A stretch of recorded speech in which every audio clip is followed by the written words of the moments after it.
இருக்கக்கூடாது. அதே சமயத்திலே வறுமையை போக்க வேண்டும். இப்படி அந்தந்த காலகட்டத்திற்கு உதவிகள் தேவை.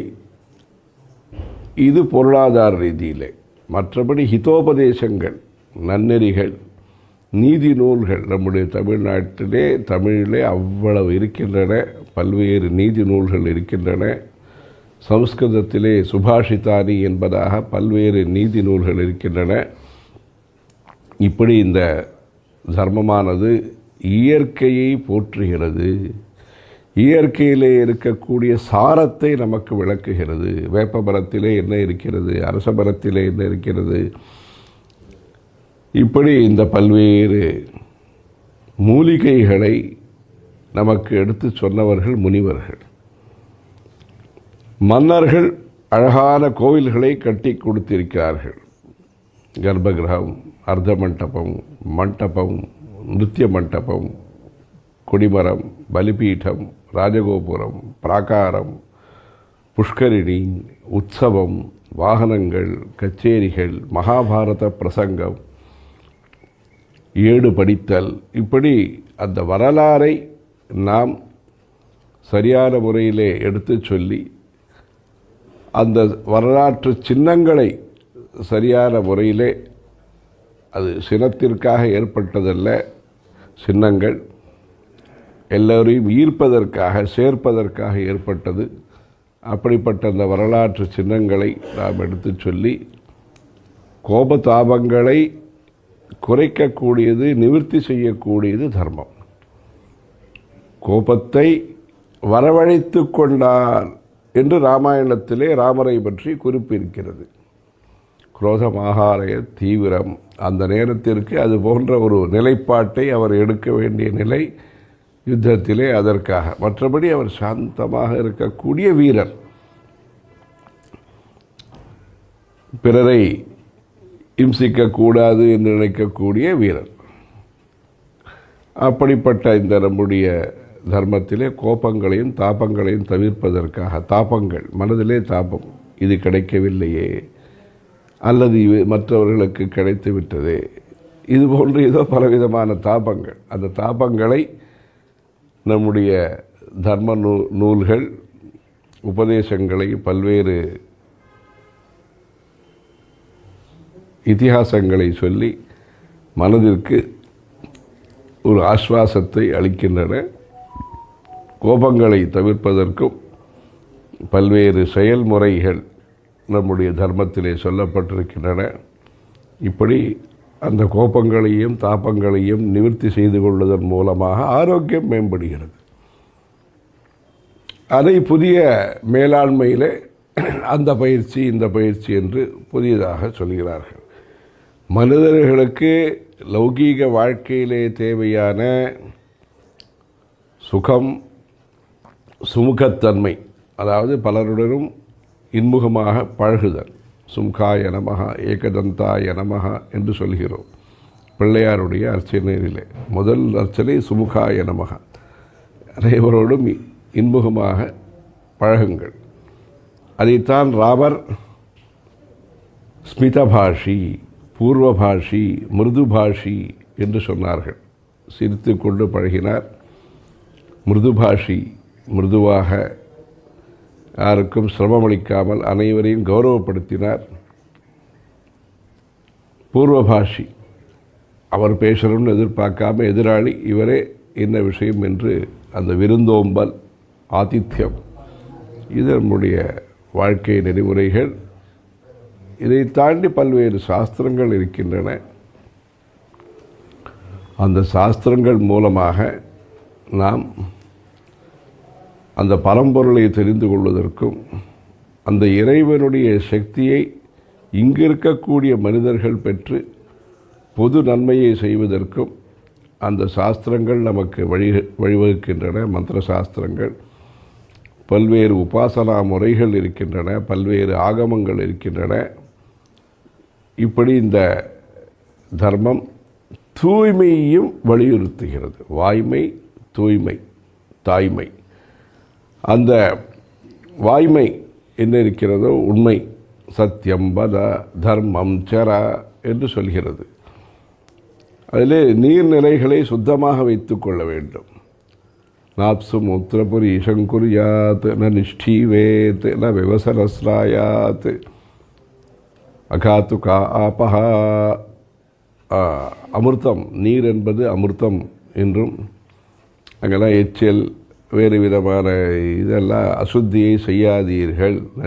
நீர்நிலைகளிலே ஸ்வச்ச பாரத் என்று தற்பொழுது பிரச்சாரம் செய்யப்படுகிறது. அந்த தூய்மை என்பதை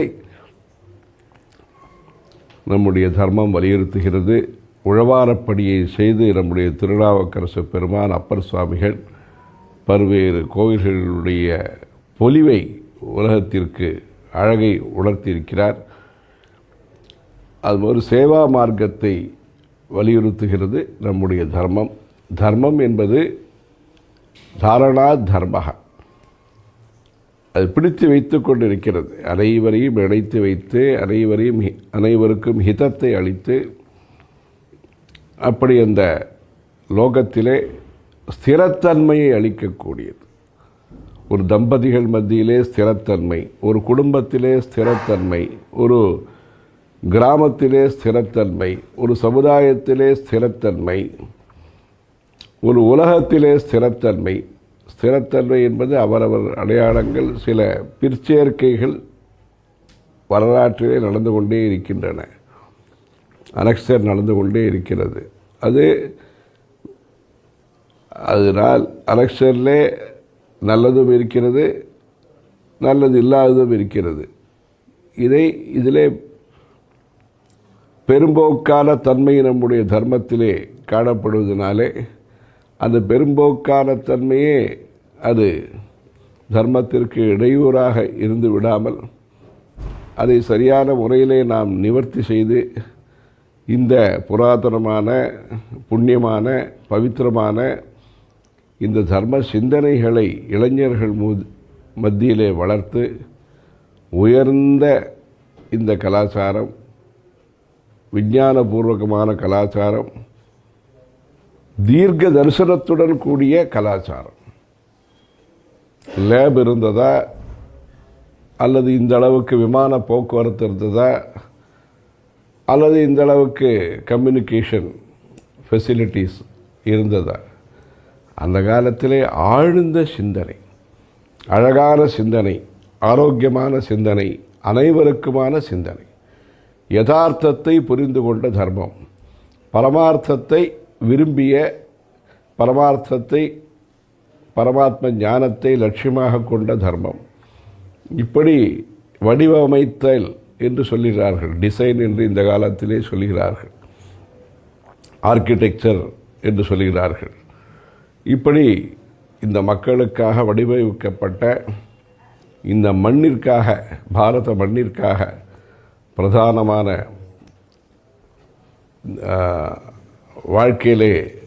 வாழ்க்கை முறையாக அமைக்கப்பட்ட இந்த உலகம் அனைத்தும் ஒரு காலத்திலே பரவி இருந்த இந்த தர்மத்தை நாம் கோவில்களை பாதுகாப்பதன் மூலமாக தினசரி வாழ்க்கையிலே பின்பற்ற வேண்டிய, வீட்டிலே தீபம் ஏற்றுவது, கோலம் போடுவது, கோ சம்ரட்சணம் செய்வது, பசு பாதுகாப்பு, ஆங்காங்கு விருட்சாரோபணம், அது மரங்களை நடுதல், இதன் மூலமாக அந்த பொல்யூஷன் என்று மாசு அதை உலகத்திலே அதை குறைத்து சமசீதோஷ்ணம் என்ற பெருமை நம்முடைய தென்னாட்டிற்கு இருக்கிறது. இது போன்ற நல்ல பூமியை, நீரை, அக்னி என்பது பல்வேறு அக்னிகள் இருக்கின்றன. ஜாட்டராக்னி, வயத்திலே இருக்கக்கூடிய அக்னி, வேள்விக்கான அக்னி, சமைப்பதற்கான அக்னி, இது காற்று, ஆகாயம், இதையெல்லாம் சொல்லி பக்தியை மாத்திரம், இறைவனிடத்திலே பக்தியை மாத்திரம் சொன்ன தர்மம் அல்ல இது. உலக வாழ்க்கையிலேயும் வியாபாரம் உட்பட எல்லாவற்றிலேயும் ஒரு தர்மத்தை உணர்த்திய சிஸ்டம் என்று நாம் எதை சொல்கிறோமோ, ரெகுலேஷன் என்று நாம் எதை சொல்கிறோமோ, அதையெல்லாம் முன்கூட்டியே கணித்து கவனித்து சொன்ன தர்மம் இந்த தர்மம். வியாபாரத்திலே தர்மம் இருக்க வேண்டும், தர்மத்திலே வியாபாரம் தவிர்க்கப்பட வேண்டும். இப்படி இந்த தர்மமானது நடைபெற்று வருகிறது. இதனுடைய பெருந்தன்மை பெரும்போக்கு என்பது இதற்கு இடையூறை விளைவிக்காமல் சரியான முறையிலே உதவி செய்வதனாலே இதற்கு உபத்திரவம் வராமல் பிறரையும் நல்ல முறையிலே கவனித்துக் கொள்வதனாலே இதை பற்றிய கௌரவமோ இதை பற்றிய ஒரு பார்வையோ குறையாமல் நல்ல முறையிலே இந்த தர்மத்தை நாம் பாதுகாத்து பல்வேறு சதுர்வேதி மங்களங்கள் கிராமங்கள் இடம்பெற்ற பூமி நம்முடைய இந்த தென்னாடுடைய சிவனே போற்றி எந்நாட்டவர்க்கும் இறைவா போற்றி என்கிற இந்த நம்முடைய பிரதேசம்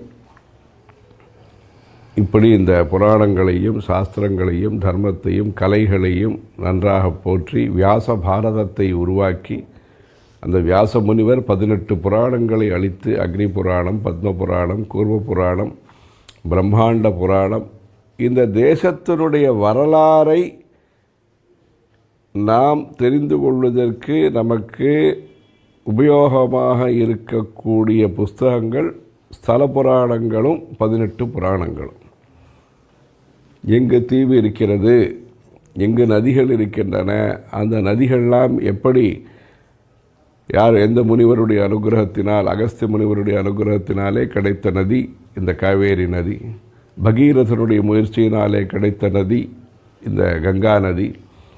இப்படி வரலாற்றினை சொல்லக்கூடிய அந்த புராணங்களை எடுத்து சொல்லி வாழ்க்கையை சிறப்பான முறையிலே சகாராத்மக், அதாவது பாசிட்டிவ் உருவாக்குவது, அழிப்பதல்ல, விரோதத்தை வளர்ப்பதல்ல, இப்படி அனுகூலமான முறையிலே. ஏனென்றால் இன்றைக்கு மக்களுக்காக நாம் செய்ய வேண்டிய பணிகள் நிறைய இருக்கின்றன. பல்வேறு சமுதாய சேவைகளை செய்ய வேண்டிய, கடுமையாக உழைக்க வேண்டிய நிலையிலே இந்த உலகம் இருக்கிறது. உலகத்திலே அமைதியும் சிறப்பாக இருக்க வேண்டும். 2-3 நாட்களுக்கு முன்பாகத்தான் ஒரு 6-7 மாதங்கள் நிலவிய ஒரு பதற்றம் வெளிநாட்டிலே, அது தற்பொழுது ஓரளவுக்கு தணிந்திருக்கிறது. இன்னொரு பகுதியிலேயும் அந்த ஒரு பதற்றம் தணிய வேண்டும். இப்படி அந்த பதற்றங்கள்லாம் குறைந்து தர்மத்தை சரியான முறையிலே, அது தற்காலிகமான கோரிக்கைகளுக்காக அதை நாம் நினைக்காமல் நீடித்த நிரந்தரமான நன்மையை அளிக்கக்கூடிய ஆசார கோவையிலிருந்து தொடங்கக்கூடிய அந்த தர்மத்தினுடைய சொரூபத்தை நாம் இன்றைய லௌகீகமான பார்வையில் பார்க்காமல், இது ஒரு மருந்து, இது ஒரு உண்மை, இது ஒரு உபதேசம், இது வளர்ச்சிக்கான, டெவலப்மெண்ட்டுக்கான ஒரு வழிமுறை என்பதை புரிந்து கொண்டு வீடுதோறும் இந்த தர்மத்தினுடைய புரிதலை நாம் ஏற்படுத்தி ஒவ்வொரு கோவில்லேயும் சிறப்பான அந்த விதிமுறைகள் வழிமுறைகளை பின்பற்றி நித்திய பூஜைகள், உற்சவங்கள், பிரவச்சனங்கள் இவைகளெல்லாம் அறிஞர்களை கௌரவித்து வெவ்வேறு பள்ளிக்கூடங்களை நாம் அமைத்து சங்கீத பாடசாலை, நாதஸ்வர பாடசாலை, சிற்ப பாடசாலை, இலக்கியங்களை நாம் கம்பராமாயணம், இது போன்று பல்வேறு இலக்கியங்கள் நிறைய இருக்கின்றன. இவைகளெல்லாம் தாய்மொழியையும் பாதுகாத்து வியாபாரத்திற்கும் உலக நிர்வாகத்திற்கும் தேவையான மொழிகளையும் நாம் பயின்று கும்பமேளா வர இருக்கிறது. தை மாதத்திலே பிரயாகை அலகாபாத் பிரயாகையிலே வர இருக்கிறது. அது விரிவான ஏற்பாடுகள் செய்து கொண்டு வருகிறார்கள்.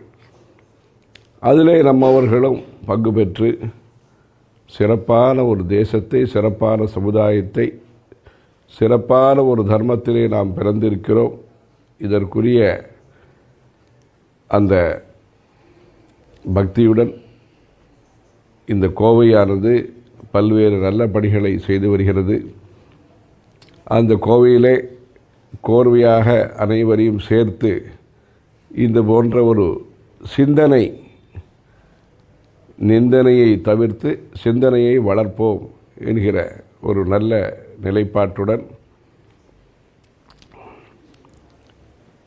யாருக்கும் விரோதமாக இல்லாமல் அனைவரும் இணைத்து கொண்டு நல்ல முறையிலே இந்த தர்மம் சிறப்பாக விளங்குவதன் மூலமாக உலக நன்மை ஏற்படுகிறது. அனைவருடைய நன்மைக்காகவும் இந்த தர்மமானது அது வாழ்க்கையிலே இது செயல்முறையிலே இருப்பது ரொம்பவும் தேவையான ஒன்று. ஆலயம் தொழுவது சாலவும் நன்று, அன்னையும் பிதாவும் முன்னறி தெய்வம், இப்படி பல்வேறு சமூகத்தில் இருக்கக்கூடிய அவலங்கள், பிரச்சனைகள், கஷ்டங்களை எல்லாம் நிவர்த்தி செய்யக்கூடிய இந்த தர்மத்தை குறுகிய பார்வையுடன் பார்க்காமல், துவேஷ பார்வையுடன் பார்க்காமல் நல்ல முறையிலே இதை பிரச்சாரம் செய்து அந்த திருமூல திருமந்திரம், பலரும் சொன்ன தெளிவு குருவின் திருநாமம் செப்பல் என்கிற ஒரு குரு பக்தியுடன் செயல்பட்டு தர்மோ ரட்சதி ரட்சிதா என்பதாக அறம் வளர்த்த நாயகியான காமாட்சி அம்மனுடைய அருளாலே அழகான காஞ்சியில் புகழாக வாழ்ந்திடும் அன்னை காமாட்சி உபய என்கிற காமாட்சி அம்மனுடைய அருளாலே இந்த தர்மத்தை இது போன்ற கருத்தரங்குகளை நடத்துவதன் மூலமாக சௌஜன்யமாக அனைவரும் இருந்து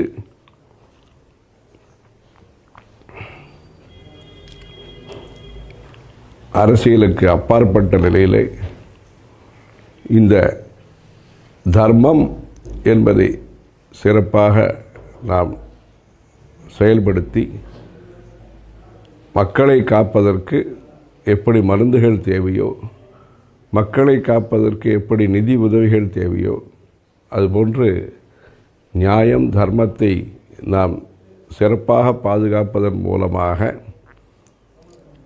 ஆத்ம நிர்பர் அவரவர்கள் தன்னிறைவு பெற்றவர்களாக விளங்குவதற்கு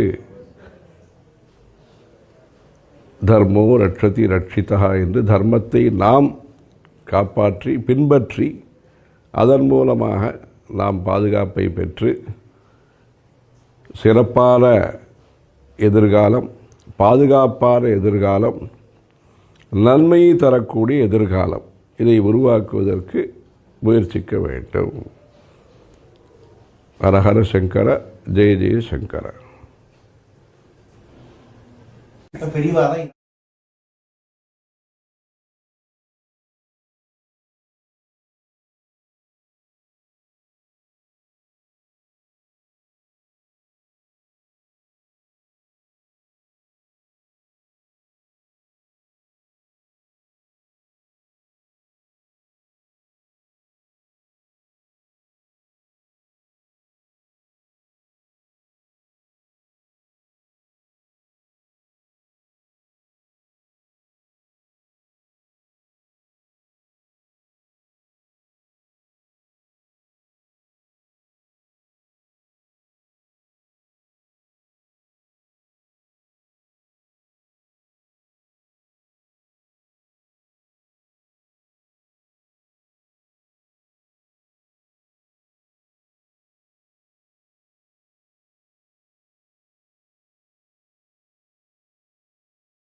Dharmic Short Film Awards.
காஞ்சி மடாதிபதி பெரியவர் விஜயேந்திர சரஸ்வதி சுவாமிகள் அவர்களுடைய அனுகிரக பாஷணம் கேட்டு ஆசியினை பெற்றோம்.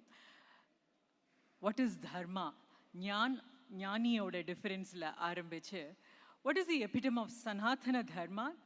The way it is inclusive of everything in a day-to-day life. He very beautifully explained the various aspects of the Sanatana Dharma, referring to the various Niti Nool.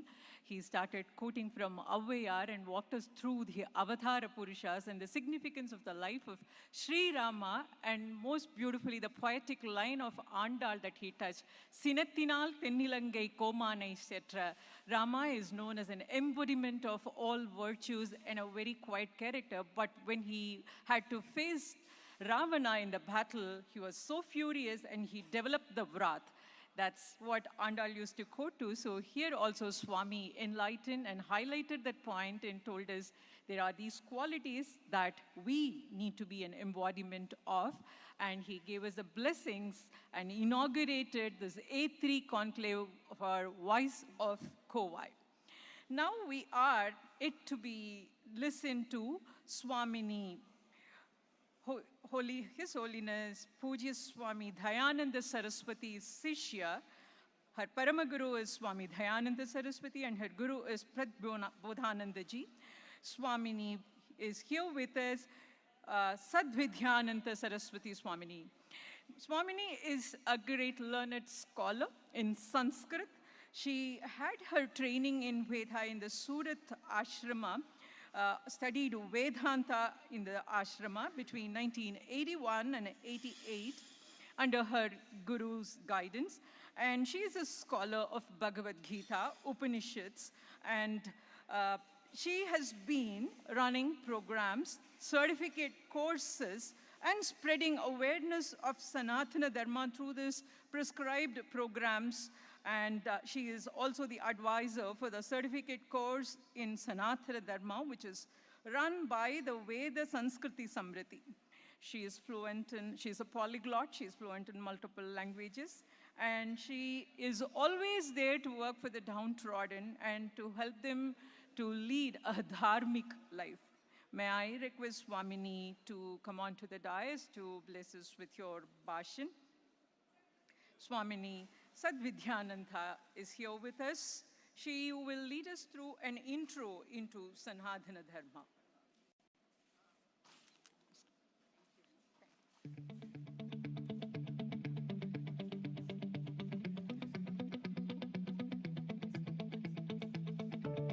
The AAA Conclave program is organized by Voice of Covai on 30th November and 1st of December 2024.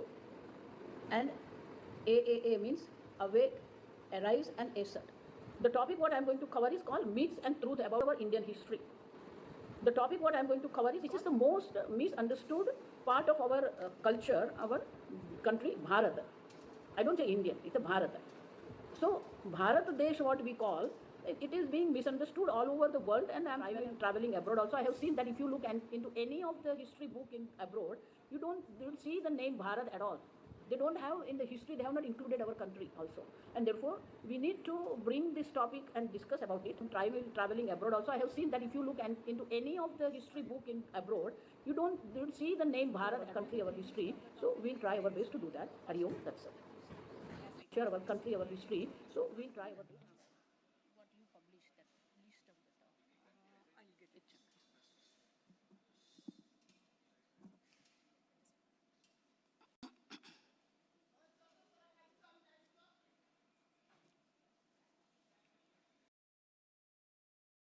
Om Hari Om Shri Gurubhyo Namaha Hari Om Om Shanno Mitra Sham Varunaha Shanno Bhavatvaryama Shanna Indro Bruhaspatihi Shanno Vishnurukramaha Namo Brahmane Namaste Vayo त्वमेव प्रत्यक्षं ब्रह्मासि त्वमेव प्रत्यक्षं ब्रह्म वदिष्यामि ऋतं वदिष्यामि सत्यं वदिष्यामि तन्मामवतु तद्भक्तारमवतु अवतु माम् अवतु भक्तारम् ॐ शान्ति शान्ति शान्तिः ॐ भद्रं कर्णेभिः शृणुयाम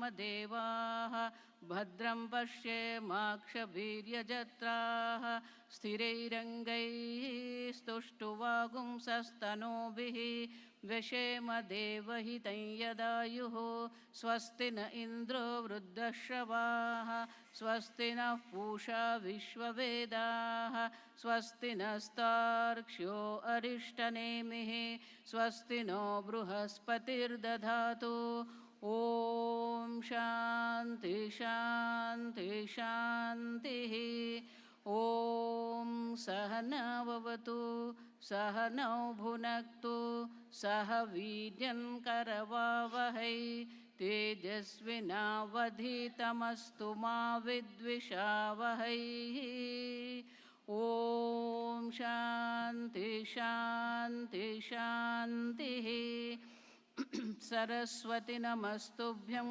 वरदे कामरूपिणि विद्यारम्भं करिष्यामि सिद्धिर्भवतु मे सदा ॐ गणानां त्वा गणपतिगुं हवामहे कविं कवीनामुपमश्रवस्तमं ज्येष्ठराजं ब्रह्मणां ब्रह्मणस्पदान् शृण्वन्नोतिभिः सीदसादनम् ॐ महागणाधिपतये नमः ॐ ईश्वरो गुरुरात्मेति मूर्तिभेदविभागिने व्योमवद्व्याप्तदेहाय दक्षिणामूर्तये नमः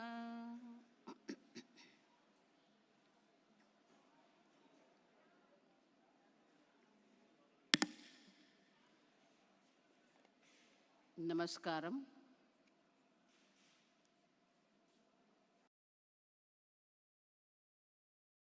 The topic is Introduction to Sanatan Dharma.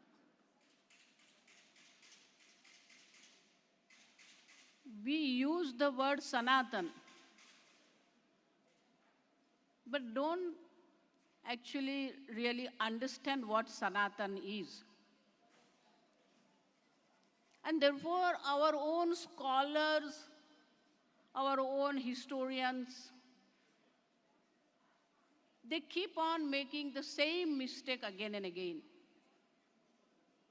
In Bhagavad Gita, 3rd chapter, Lord was teaching Arjun, Sahayagya prajashrishtva purovacha prajapatihi. Look at this sentence. Prajapatihi, Brahmaji. Uvacha. Brahmaji told, when Sahayagya prajashrishtva, having created, praja means human being, understand? Prakarshena jayante iti prajaha. So having created human being along with yajna. Yajna means Veda, understand? So that means if we really understand this one sentence, we don't need to date Rigveda, we don't need to date Mahabharata, because along with the creation, that means in the beginning of creation only we have human being. There is no Darwin theory, understand this properly. Sahayagya means what? When there was a creation, along with the creation already Veda were created. Veda were already there. Where is the dating of Veda? What is a Sanatan? Sanatan means eternal. But still we are doing the same mistake again and again. Why we are making these mistakes? All our historians, all our education people, you know. And we follow the Western culture. We go for the carbon dating. We don't need carbon dating.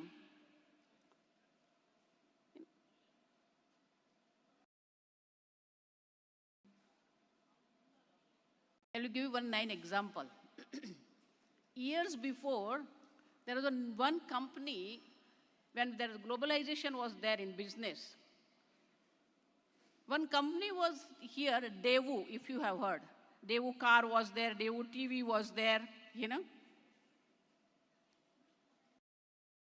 So, they had a commercial advertisement for TV, their Daewoo TV. Okay?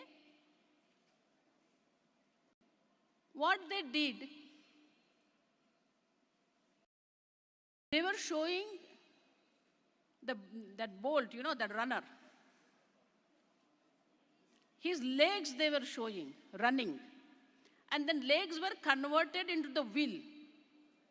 And then the caption was, the wheel is an extension of the human legs. Then those days, the Aishwarya Rai, you know, beautiful eyes.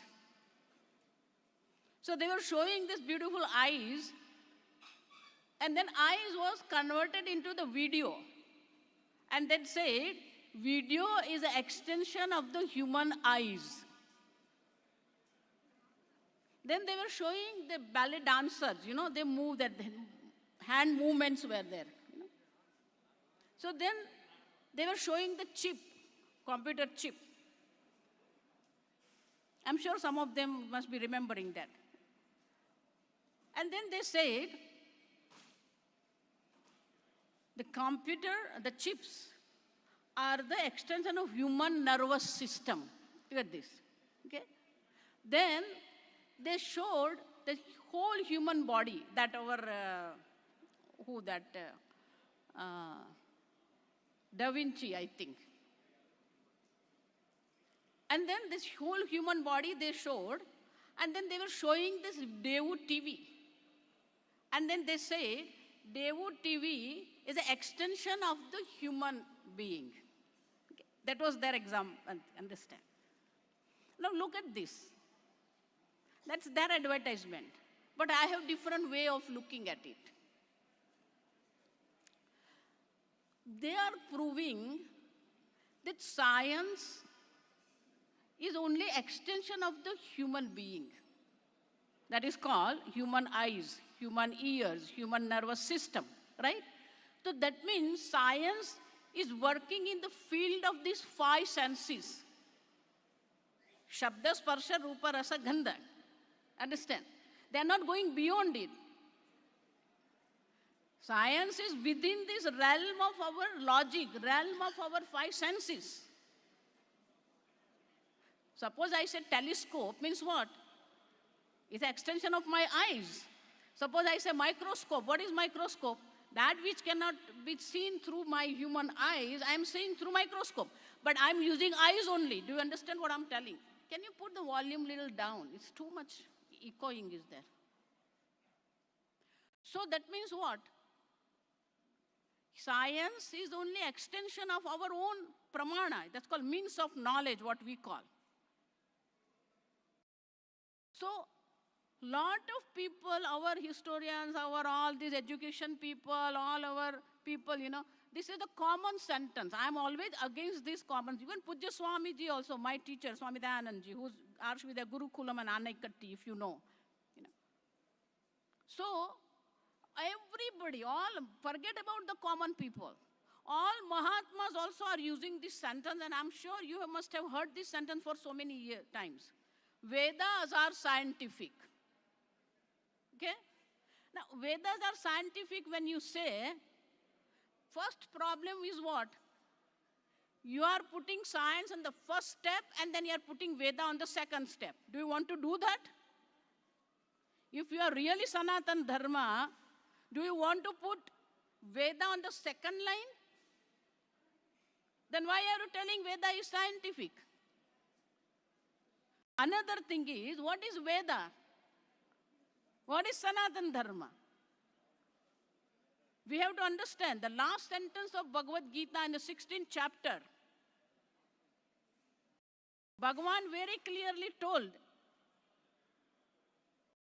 Tasmat Shastram Te Pramanam. Look at this word. That also we have used differently. Pramana is not authority. Pramana is not authority, understand? All colleges, if you go, and our Darshan Shastra, philosophy department, everybody is translating Pramana as authority. It is not authority, understand? It's a means of knowledge.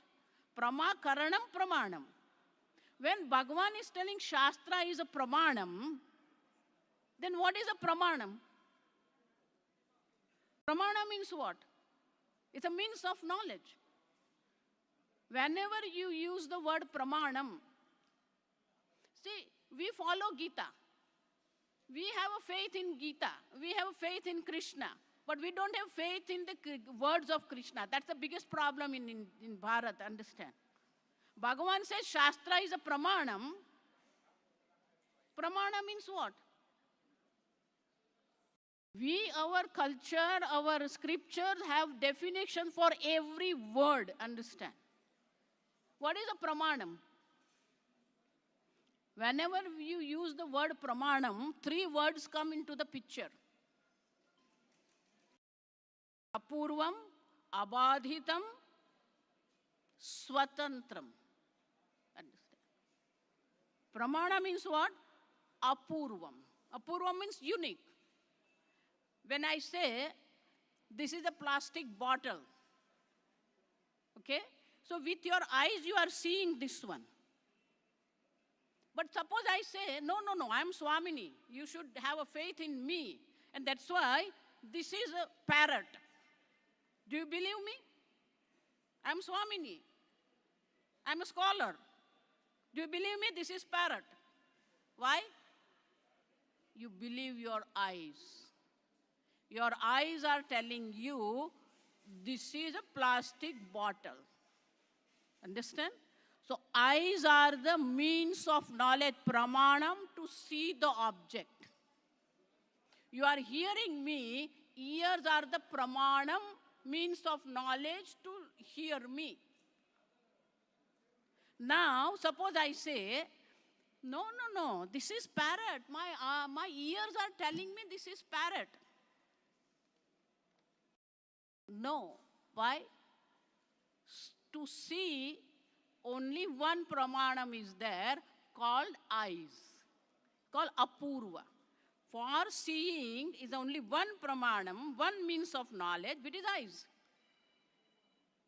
To hear, that's only one means of knowledge called ear, shrotrendriya. That's called apurva, unique. I cannot see through any other means, only eyes. That's why I give you the example. Telescope also is there, but you have to use your eyes, understand? Microscope is there, but you have to use your eyes. That's why eyes is the means of knowledge. Apurvam. Then abadhitam. Abadhitam cannot be negated. Abadhitam means you cannot negate what is being known by the eyes. Ears cannot negate this. Eyes cannot negate what ears are hearing. It's called abadhitam. Third is a swatantra. Every means of knowledge is swatantra. Eyes doesn't need ears to see, ears doesn't need eyes to hear. Called swatantra. So that is called pramanam. Correct? Now you understand the word pramanam. Now when the pramanam, that Bhagavan is telling what? Shastram pramanam. Correct? That means what? Shastra is apurva. That means whatever you know through Veda cannot be known by any other means of knowledge. Correct? Shastra is apurva because Bhagavan is telling. Then abadhitam cannot be negated by any other means of knowledge. Swatantram, it is independent. That means doesn't need science to prove that Veda is right. Do you understand what I'm telling? Therefore, Shastra is a pramana. And Shastra is the one gives us the Sanatan Dharma. Therefore, we don't need science. We don't need carbon test. We don't need to date what Rigveda is, you know. We all know this sentence. Rigveda is the oldest ancient book of India. No. Sahayagya Prajashrush, to understand the time that creation is being there, Vedas are there. From the time Vedas are there, human beings also are there. That's why Pujya Swamiji used to make joke, you know. They said that human beings are outcome of monkey, you know, according to Darwin. We don't say that. We have our Gotra, you know, Kashyapa Gotra, Bharadwaja Gotra. So we are from human being, not from monkey, you know. Understand? So all these concepts, you know, we need to negate. But the problem is, lot of books are written on these things.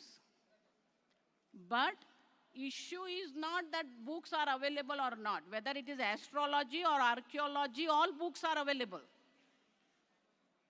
At the moment, what we are facing, the issue what we are facing is not the books or what you call research.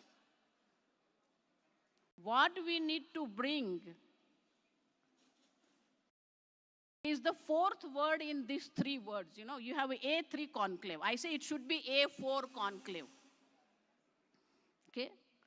I don't know who gave this word, but it should not be the 3, A3. It has to be A4. Okay? Awake, arise, assert, and act. We are missing this fourth one. Okay? Awake, arise, assert. That's why in Sanskrit we say,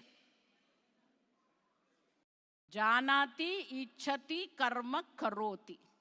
First you know, awake, arise, assert, nishchaya, decision, resolution.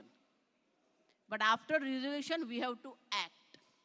That is what we are missing. We have a lot of scholars, but we are not putting that into our, now look at this, be careful now. We are not putting all this knowledge, yes, all this knowledge in our curriculum of the school. That is the action we need to do.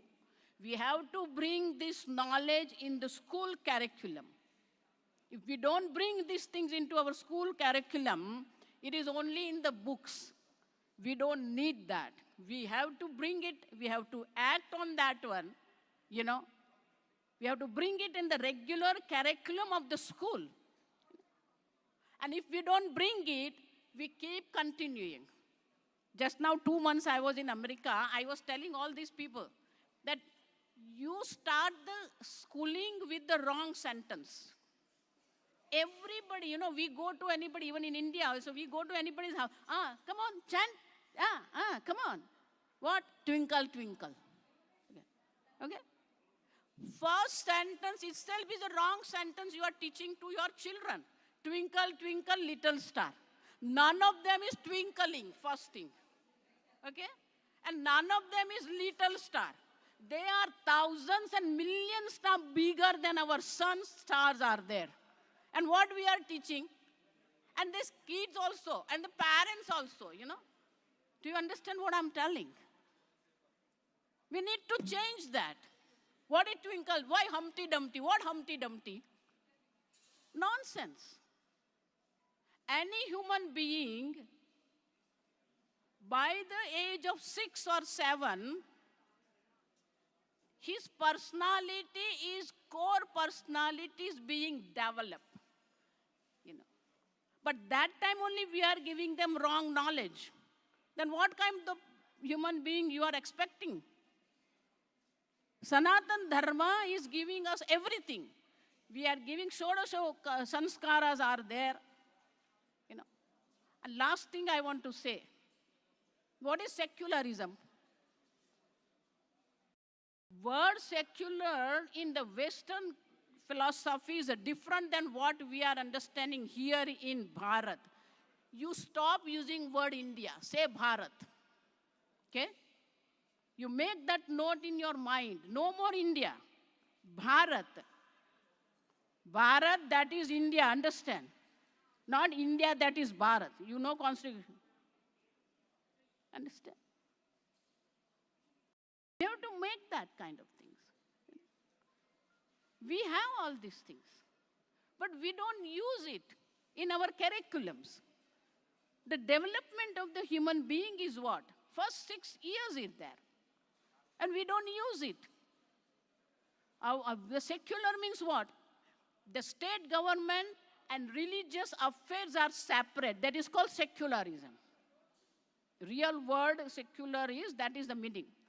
Here, you support the minorities, called secularity. You know?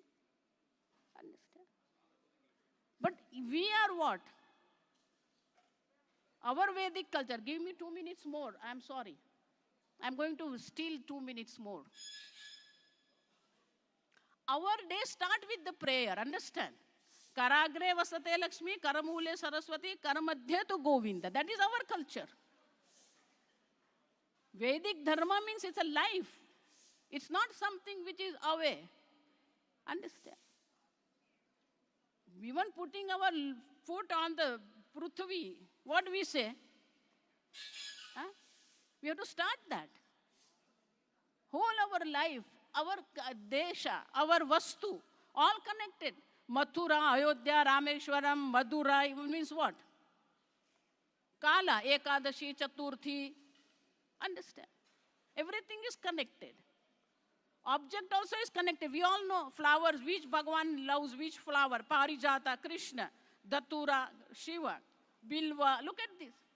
That is our culture. That is our Sanatan Dharma. Sanatan Dharma is not separate from your life. It is your life. Sanatan Dharma means it is your life. It gives you, it gives. That's why very beautifully it is said. What is Sanatan Dharma? It's a way of life and it is a view of life. Pujya Swamiji's book is there. Everybody should read that book called Way of Life and View of Life. And therefore, we need to have this Sanatan Dharma in our day-to-day life. And why I use the word act? Because we need more practicing Hindu. Understand this? We need the practicing Hindu. Those who morning get up with Karagre Vasate Lakshmi. We need these people. We need Tilakam. We need Mala. Understand? Some of the schools, they are not allowing this. Then why we are not protesting against them? That this is our Sanatan Dharma. We need Tilakam. We need Mala. We need Rakhi. We need Mehndi. And therefore, act is required. And that's why I'm telling you, the fourth word, act, is more important for this conclave. Hari Om, thank you very much for inviting me and giving me time to share my knowledge. Om Tat Sat. Thank you.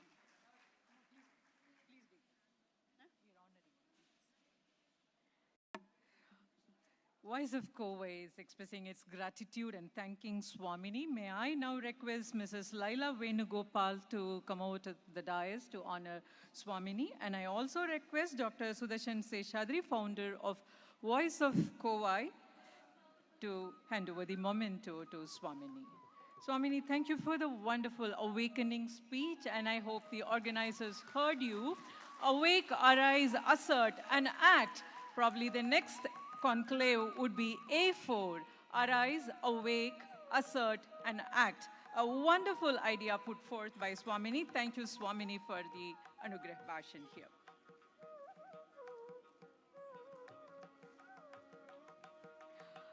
Our next speaker for the conclave is a learned scholar, a person who has degrees in multiple disciplines, someone who started astrology as her main course of study, and then moved on to study other subjects also, leading her deep interest into Indology, Hindu epics, Tamil Sangam literature, prehistory period, astrometeorology, and someone who is very, very research-oriented. Today, a research mostly looks like gathering words from Wikipedia and Googling few content, whereas Dr. Jayashree Sharanathan, our next speaker, is a renowned research scholar who has her own methodology to go back to finding the dates and documenting it. And she is a very well-known author in the mainstream media, as well as a very well-known published author who has published multiple books. I now request Dr. Jayashree Sharanathan, our learned professional, to address the gathering. Dr. Jayashree Sharanathan has a very interesting topic to present to us. Idikasa Parvayil Arya Padayeduppum Harappan Nagarigamum. So she is going to talk to us about the Aryan invasion or the Aryan so-called theory and the Harappan civilization. Over to you, ma'am.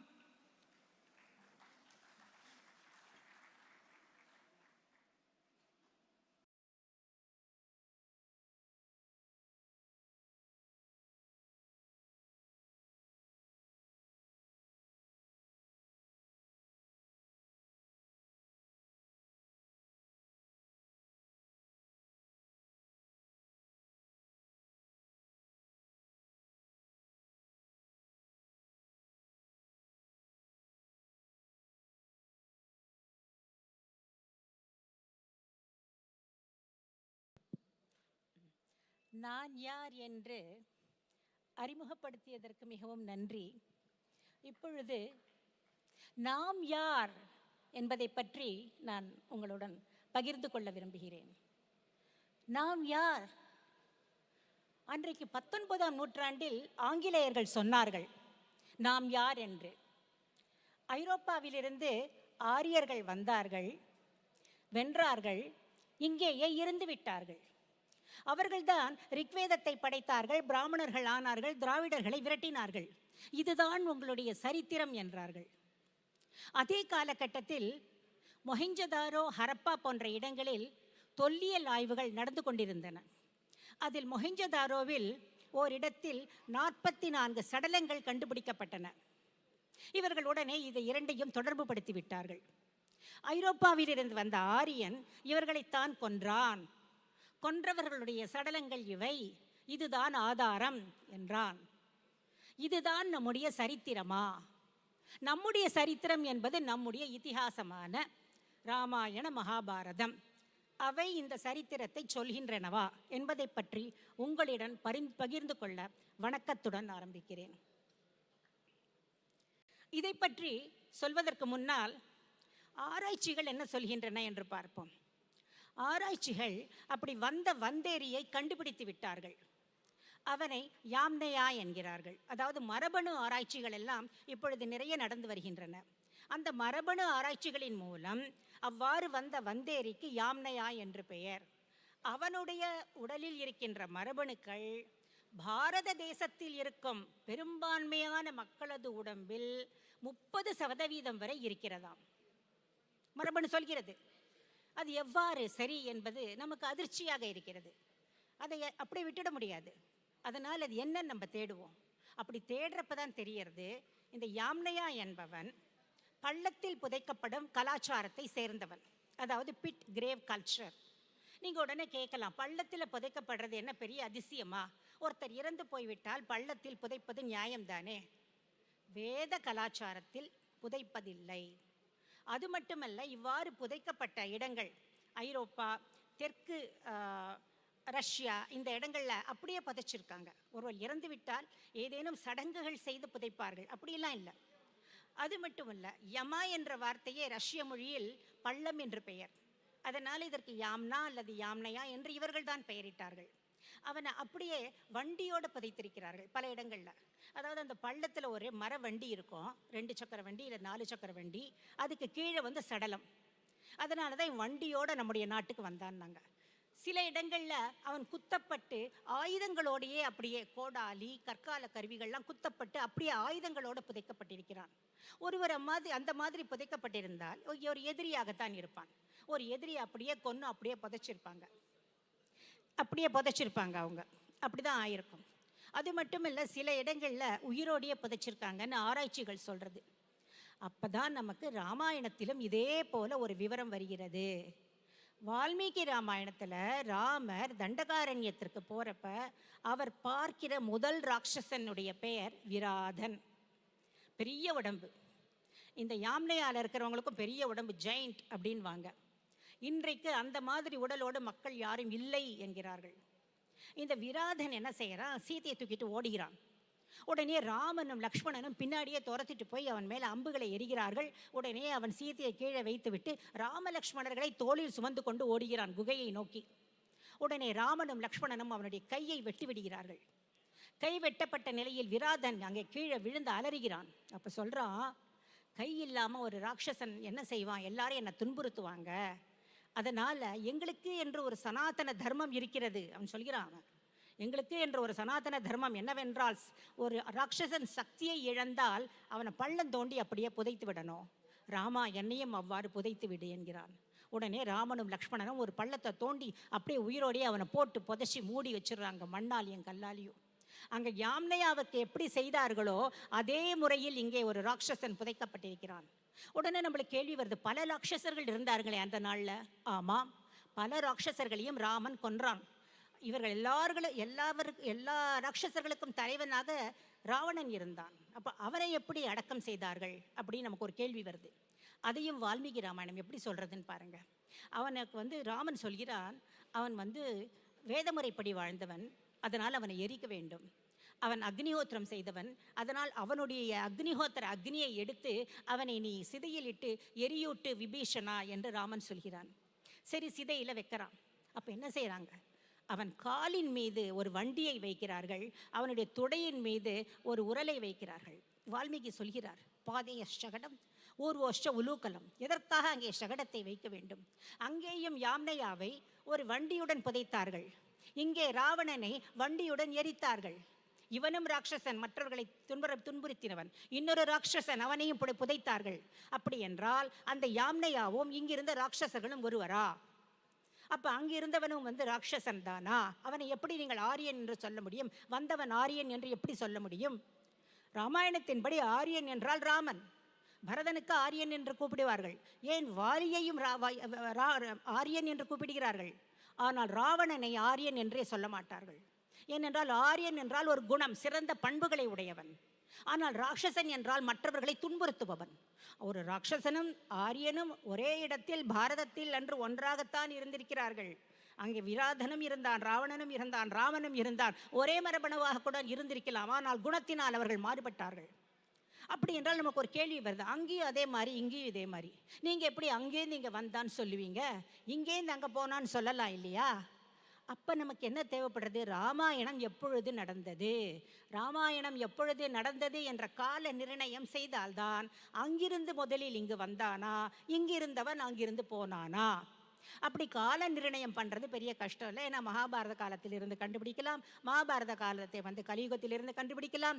கலியுகம் என்பது இன்றைக்கு 5125 வருடங்களுக்கு முன்னால் ஆரம்பித்தது. அது கிருஷ்ணன் இந்த உலகத்தை விட்டு போன பொழுது ஆரம்பித்தது.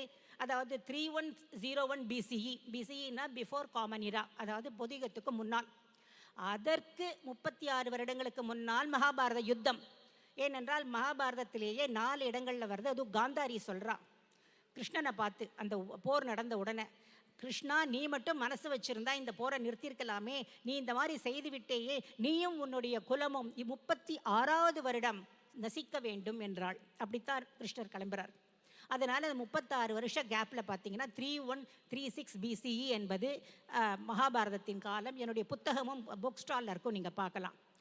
அதுக்கும் ராமாயணத்திற்கும் என்ன சம்பந்தம் என்றால், ராமருடைய தலைமுறையில் 30வதாக வந்த மன்னன் பிரஹத்பலன் என்பவன் மகாபாரத யுத்தத்தில் கௌரவர்களுக்காக போரிடுகிறான். அவன் அபிமன்யுவால் கொல்லப்படுகிறான். ஸோ மொத்தம் 30 தலைமுறை. 30 தலைமுறைனா ஏதோ பேர் இல்லை. இன்னார் மகன் இன்னார், இன்னார் மகன் இன்னார், ராமன் மகன் குஷன், குஷன் மகன் அதிதி, அதிதி மகன் நிஷதன், போயிட்டே இருக்கு. கரெக்டாக கொடுக்குறாங்க.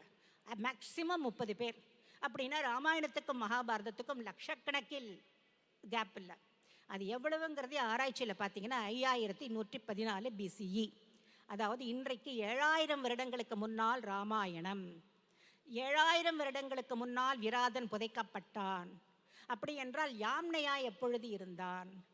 மரபணு ஆராய்ச்சிகள் சொல்கின்றன அவன் 5000 6000 வருஷத்தில் தான் அங்கே தென்பட்டான். முதலில் வந்தது ராமாயணத்தில் வந்த இந்த ராட்சசர், அதற்கப்புறம் தான் அங்கே வந்திருக்காங்கன்னா இங்கிருந்து தான் அங்கே போயிருக்க வேண்டும். எப்படின்னா ராமன் தண்டகாரண்யத்தில் ராட்சசர்களை எல்லாம் கொன்றப்ப நிறைய பேர் தப்பிச்சுன்னு போயிருப்பாங்க. தப்பித்து கொண்டு போனால் சிந்து நதியை தாண்டி அங்கே ஈராக் இருக்கிறது, அங்கே போயிருக்காங்க. அவர்களுக்கு முன்னாடியே 8000 வருடங்களுக்கு முன்னாடியே, ராமருடைய காலத்துக்கு முன்னாடியே ஒரு குரூப் முன்னாடி போயிடுத்து. அது யார் என்றால், ராமன் 40வது அரசன், அதில் 20வது அரசனாக வந்தவன் சகரன். சகரன் கங்கை வருவதற்கு முன்னால் இருந்தவன். அவன் காலத்தில் ஹைஹயா, தாலஜங்கா, சஷபிந்து, வால்மீகி சொல்கிறார், இவர்களெல்லாம் சகரனால விரட்டப்பட்டவர்கள். அப்படி சும்மா விரட்டிடலை, எல்லாருக்கும் இந்த கரும்புள்ளி செம்புள்ளி குத்துவது போல ஒரு அடையாளம்.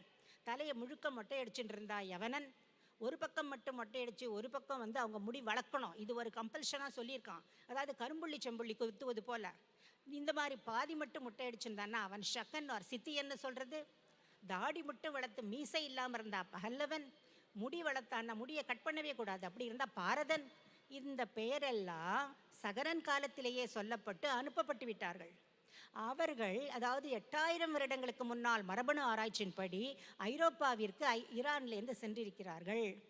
இவர்கள் தான் சென்றிருக்க வேண்டும். ஏனென்றால் அதற்கும் நமக்கு மரபணு ஆராய்ச்சி ராக்கி கர்ஹியில் கிடைக்கிறது. ஒரு பெண்ணுடைய சடலத்தில் எம்டி டிஎன்ஏ பெண் வழியாக வருதில்ல, இங்கு தான் இந்த பாரதத்தில் தான் இருந்தார்கள். அவர்களுடைய பின்தோன்றல்கள் தான் அந்த ஈராக். அதனால் 8000 வருஷத்துக்கு முன்னாடி இங்கேருந்து ஒரு குரூப் அப்பயே போயிடுத்து. சகரன் காலத்திலேயே ஐரோப்பா முழுக்க 5000 6000 வருஷத்துக்கு முன்னாடி யாம்னையா போகிறாங்க. இவங்க எல்லாம் ஐரோப்பாவில் கலந்து 4500 வருடங்களுக்கு முன்னால் பாரதத்திற்குள் வந்தார்கள் என்று மரபணு சொல்கிறது. அதைத்தான் இன்றைக்கு ஆரிய படையெடுப்புன்னு சொல்கிறதுல ஆரிய இடப்பெயர்வு. 4500 வருடங்களில் ஆரம்பித்து 2000 வருடம் மட்டும் வந்தார்கள். இதுவும் நமக்கு ஆச்சரியமா இல்லை. ஏன்னாக்கா 4500 வருடங்கள், 5000 வருடங்களுக்கு முன்னால் மகாபாரத போர் நடக்கிறது. அந்த போரில் இங்கே வெளியில் போன ஷக்க, யவன, பகல்லவ இவங்க எல்லாரும் போர் புரியுறாங்க. மகாபாரதத்தை பாருங்க, இவங்கெல்லாம் கௌரவர்கள் பக்கம் நின்று போர் புரியுறாங்க. ராட்சசர்களுக்குன்னே ஒரு தனி படை இருக்கு. ஏன் பீமன் ஒரு ஹிடும்பி என்ற ராட்சசியை மனம் புரிந்தான், அவன் மகன் ஒரு ராட்சசன் கடோத்கஜன். அவ்வளவு ஏன் வேத வியாசர் நமக்கு 1,00,000 ஸ்லோகங்கள் தான் கொடுத்தார், ஆனால் ராட்சசர்களுக்கு 14 லட்சம் ஸ்லோகங்கள் கொடுத்தார் என்று மகாபாரதமே சொல்கிறது. ஆகவே இந்த ராட்சசர்கள் அப்பொழுதிருந்தே வந்தார்கள். இது ஒன்றும் படையெடுப்பு இல்லை, அவங்க போனாங்க, அவங்க வந்தவங்க 2000 வருடங்களுக்கு முன்னால் வரையில் க்ஷத்ரபாஸ்னு கேள்விப்பட்டிருப்பீங்க. குஜராத், மகாராஷ்டிரா, மத்திய பிரதேஷ், ராஜஸ்தான், ஹரியானா, டெல்லி எல்லா இடத்துலையும் அவங்க இருந்தாங்க. சேரன் செங்குட்டுவன் காலத்தில் சதகர்ணி இருந்தான், கௌதமி புத்திர சதகர்ணி. அவர்களை எல்லாம் வெற்றி பெறுகிறான். ஏன்னா அவனுடைய கல்வெட்டில் வருது, யவன சக பகல்லவ நிஷூதன. அப்படின்னா அவளெல்லாம் வெற்றி பெற்றானே. வெற்றி பெற்றவங்களாம் எங்கே போனாங்க? நாட்டை விட்டு போகலை, இங்கேயே தங்கிட்டாங்க. நம்முடைய வட இந்தியர்களோட கலந்தவர்கள் இவ்வளோ வருஷமா. அதனால தான் மரபணுவில் நமக்கு தெரியறது ஏன்ஷியன் நார்த் இண்டியன் AN9 சொல்கிறது. அதில் ஐரோப்பிய மரபணுவும் இருக்குது, நம்முடைய நார்த் இந்தியன் மரபணுவும் இருக்குது. இதை அவங்க ஃபர்தராக பிரிக்கிறாங்க. அதில் 60% யாம்னையா, 40% ஐரோப்பா, அப்புறம் ஈரான். இது ஒரு பக்கம் இருக்க, ராமாயண காலத்திலேயே இவர்கள் சைபீரியா மட்டும் போயிருக்கிறார்கள் என்று வால்மீகி காட்டுகிறார். ஒன்று கேகயம் கைகையோட ஊர். அதுக்கு போகிறதுக்கு ஒரு வழி, வரத்துக்கு ஒரு வழி ராமாயணம் சொல்கிறது. அந்த வழிபடி பார்த்தால் அந்த இடம் கிரிவ்ரஜம் என்பது மலைகளால் சூழப்பட்டதுன்னு அர்த்தம். அது இன்றைக்கு பாக்டீரியான்னு சொல்கிற இடம், அது தஜிக்ஸ்தானில் இருக்குது. அதுலேருந்து திரும்பி பரதன் வர ரூட்டு சமவெளி ரூட் வழியாக கைபர் கணவாய்.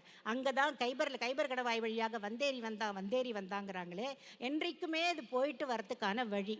அது வழியாக வந்த பரதன் பிற்காலத்தில் அந்த பக்கம் வரப்போ ரொம்ப வழிபறி நடக்கும். அதனால் பிற்காலத்தில் அங்கே பெஷாவர், இன்றைக்கு இருக்கிற பெஷாவரை தன் மகனுக்காக புஷ்கலாவதி என்று அங்கே உண்டாக்குறான். ஏன்னா அது காப்பாற்றுறதுக்காக அந்த இடத்த. அது மட்டும் இல்லை, நீங்கள் இந்த பாக்டீரியா, இந்த கேகையா அப்படிங்கிறது சிபியுடைய மகன். அந்த சிபி யாருன்னா ராமனுக்கு முன்னோர் என்று ராமாயணத்தின் மூலம் தெரிகிறது.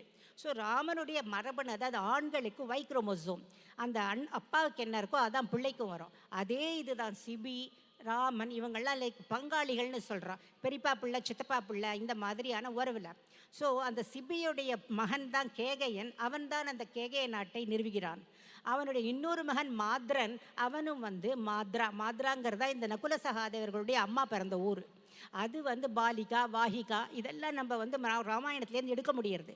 அது இருக்கிற இடம் இன்றைக்கு இருக்கிற ஆப்கானிஸ்தானுடைய வடபகுதியும் உஸ்பெகிஸ்தானுடைய தென்பகுதியும் சேர்ந்த இடம். அப்படின்னா இமேஜின் பண்ணிக்கங்க, ராமாயண காலத்திலேயே உஸ்பெகிஸ்தான், தஜிக்ஸ்தான் மட்டும் நம்ம மக்கள், நம்முடைய மரபணு போயிருக்கு. இது சைபீரியா மட்டும் போயிருக்கு. ஏன்னா சைபீரியா என்றாலே சிபி என்ற பெயரில் இருந்து தான் வந்தது. இப்போ நீங்கள் அந்த மேப்பை நீங்கள் கண்ணுக்கு முன்னாடி கொண்டு வாங்க. அதில் சிபி, அங்கே தான் உத்தரக்குருவும் இருக்கிறது சைபீரியாவில், சவுத் சைபீரியாவில். உத்தரக்குருக்கு ரூட்டையும் ராமாயணம் கொடுக்கிறது. உத்தரக்குருவிலிருந்து அப்படியே கசக்ஸ்தான், உஸ்பெகிஸ்தான், தஜிக்ஸ்தான், ஆப்கானிஸ்தான், பாகிஸ்தான், பாரதம், இது எல்லாம் ஒரே மரபணு. அதுதான் R1A, அது யாம்னையாவுடையது. அதனால் இதெல்லாம் யாம்னையா வந்த ரூட், இதான் மரபணு சொல்கிறது. ஆனால் நம்முடைய சரித்திரத்தின் வாயிலாக பாருங்கள், ராமாயணம் சொல்கிறது நாமெல்லாம் போனோன்னு வருது. நம்ம முன்னாடியே போயிட்டோமே, 7000 வருஷத்துக்கு முன்னாடி. அவன் 5000 6000 வருஷத்துக்கு தானே திரும்பி வருகிறான். அதனால் இந்த ஆரிய படையெடுப்பு எப்படிங்கிறத உங்களுடைய இதுக்கே விட்டுறேன், உங்களுடைய டெசிஷனுக்கே. இப்போ அங்கே இன்னொன்று நம்ம பார்த்தோம், அந்த இடத்துல சடலங்கள்லாம் இருந்ததுன்னு. அந்த சடலங்கள் எங்கேருந்து வந்தன அந்த கேள்வி வருது. அதுக்கு தான் பாரதம் நமக்கு ஹெல்ப் பண்ணுறது. பாரதம் நமக்கு அதில் பதில் சொல்கிறது. அந்த பாரதம் சொல்வது என்னவென்றால், அதற்கு முன்னாடி அங்கே ஒரு ஆராய்ச்சிகள் நடந்திருக்கின்றன. அந்த சடலங்களை வெளிநாட்டவர்கள் ஆராய்ச்சி செஞ்சால் அங்கே கதிர்வீச்சு இருக்கிறது. நாகசாமி, ஹிரோஷிமா போன்ற இடங்களில் அணுகுண்டு போட்ட மாதிரி இங்கே ஏதோ அணுகுண்டு விழுந்திருக்கிறது. 1500 டிகிரி செல்சியஸுக்கு அப்பொழுது வெப்பம் உண்டாகி அது குளிர்ந்து அதில் உடனே உடம்பு சொலிடிஃபை ஆகி அப்படித்தான் அங்கே இருந்தவர்கள் உடல் சிதைந்து இருக்கிறார்கள் அப்படின்னு 10 வருஷம் முன்னாடி இந்த ஆராய்ச்சி வந்தது. உடனே எல்லாரும் சொன்னாங்க, மகாபாரத போரில் அணு ஆயுதம் உபயோகப்படுத்தினாங்க, அந்த அணு ஆயுதம் இங்கே விழுந்திருக்கும். அப்படி இல்லை, மகாபாரத போரில் அணு ஆயுதம் இங்கே விழுந்தது விண்கல் விழுந்ததுனால இந்த மாதிரி ஒரு இம்பேக்ட் இருக்கும். இது மகாபாரதத்திலேயே வருது. அதற்கு ஏற்றாற் போல் உங்களுக்கு ஒரு சின்ன ஒரு கதை கர்ணன் கதையில் வரும். கர்ணன் சினிமாவில், அந்த நாள் கர்ணன் சினிமாவில் ஒரு கதை வரும் பாருங்கள். என்ன ஆகுது, அந்த சகாதேவன் ஜோசியம் பார்ப்பான். அவங்கிட்ட கௌரவர்கள் டைம் கேட்பாங்க, எங்களுக்கு நாங்கள் என்றைக்கு போர் ஆரம்பிக்குதுன்னு. அவன் அமாவாசைக்கு ஆரம்பி அப்படின்வான். உடனே வந்து பாண்டவர்களுக்கு ஒரே டென்ஷன் ஆகிடும். ஐயோ அவனுக்கு சொல்லிட்டானேன்னு கிருஷ்ணன் கிட்ட வந்து, கிருஷ்ணா நீ தான் எங்களுக்கு ஏதாவது உதவி செய்யணும்பா. உடனே கிருஷ்ணன் வந்து தர்ப்பணம் பண்ண ஆரம்பிச்சிடுவார். அன்றைக்கி அமாவாசை இல்லை, அமாவாசை இன்னும் வரலை. உடனே சூரிய சந்திரர்கள் ஓடி வருவாங்க. என்ன கிருஷ்ணா அதற்குள்ளே நீ தர்ப்பணம் செய்கிறேன்றாங்க. அமாவாசைன்னுவார். இல்லையே அப்படின்வாங்க. அப்போ அமாவாசைனா என்னன்னு கேட்பார். சூரியனும் சந்திரனும் ஒன்றா இருக்கிறது. அதை நீங்கள் 2 பேரும் ஒன்றா வந்துட்டீங்களே. இந்த கதை நீங்கள் படிச்சிருப்பீங்க, பார்த்துருப்பீங்க கர்ணன் சினிமாவில். இது மிக அழகாக உண்மையில் நடந்த ஒரு விவரத்தை கதையாக கொடுத்திருக்கிறார்கள். ஏனென்றால் மகாபாரதத்தில் இது வருகிறது. அமாவாசை சீக்கிரமே வந்துடுது. அன்றைக்கு கௌரவர்களுக்கு சொன்ன அமாவாசை திரையோதசி திதியில் வந்துருத்தது. அதை வியாசர் சொல்வார்.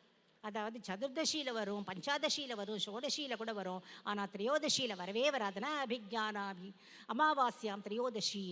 ஏன் இப்படி வந்து விட்டது என்று அன்றைக்கி ராத்திரி வந்து சந்திரன் பார்க்குறாங்க. ஏன்னா திரையோதசி வருதுனாக்கா அது சந்திரனோட மூமெண்ட்டில் பார்த்தான்னா சந்திரன் வந்து தேய்பிரை சஷ்டியாக இருக்க வேண்டியது சப்தமியாக சுருங்கி விட்டது. ஒரு திதி போயிடுது. அன்னிலிருந்து இன்னி மட்டும் நம்ம ஒரு திதி குறைவாகத்தான் இருக்கிறோம். இது நமக்கு எதில் தெரியறதுன்னா அதற்கு முன்னால் வந்த ராமாயணத்திலிருந்து தெரிகிறது. ராமர் பிறந்ததே நவமியும் புனர்வசுவும் சேர்ந்தது. இன்றைக்கு அது ரெண்டும் சேரவே சேராது. சித்திரை மாதம் முடிஞ்சு போனால் அஷ்டமியில் வேணால் வரும், நவமியில் வராது. ஏன்னா ஒரு திதி லாஸ். இதுதான் நமக்கு ஆதாரம். சரி, இப்போ இதெல்லாம் எதுக்குன்னு சொன்னீங்கன்னாக்கா அப்பொழுது ஒரு வால் நட்சத்திரம் வந்தது. இதை சயின்ஸ் நாசாவும் 4 வருடங்களுக்கு முன்னால் நிரூபித்தது. அதாவது மகாபாரத வியூவில் நிரூபிக்கலை, அது சொல்லித்து 5000 வருடங்களுக்கு முன்னால் ஒரு வால் நட்சத்திரம் நம்முடைய சூரிய மண்டலத்திற்கு வந்து சூரியனை சுற்றி திரும்பும் பொழுது உடைந்து விட்டது. உடைந்த துகள்கள் பறந்து போயின. இது மட்டும்தான் சயின்ஸ் சொல்கிறது. அதற்கப்புறம் மகாபாரதம் சொல்கிறது. மகாபாரதத்தில் அந்த துகள்கள் பூமியையும் சந்திரனையும் நோக்கி வந்தன. பூமியும் சந்திரனும் ஒரு ஈக்குவலிபிரியத்தில் Z டைமென்ஷனில் இருக்குது. சுற்றி விழுந்த வேகத்தில் இது ரெண்டும் வந்து அந்த ஈக்குவலிபிரியம் மாறிடவே சந்திரன் வந்து சீக்கிரமே திரையோதசியிலேயே வந்து அமாவாசை வந்துடுது. இந்த பூமியானது கொஞ்சம் வேகமாக நகர்ந்துடவே உத்தராயணம் லேட்டாக வருது. அதனால் பீஷ்மர் அம்பு படுக்கையில் படுக்க வேண்டிய அவசியம் ஏற்பட்டது அந்த உத்தராயணத்திற்காக. இந்த விஷயத்தில் என்ன சொல்ல வரேன்னா அந்த விண்கற்கள் இந்த இடத்துல மொஹெஞ்சதாரோவில் விழுந்தன.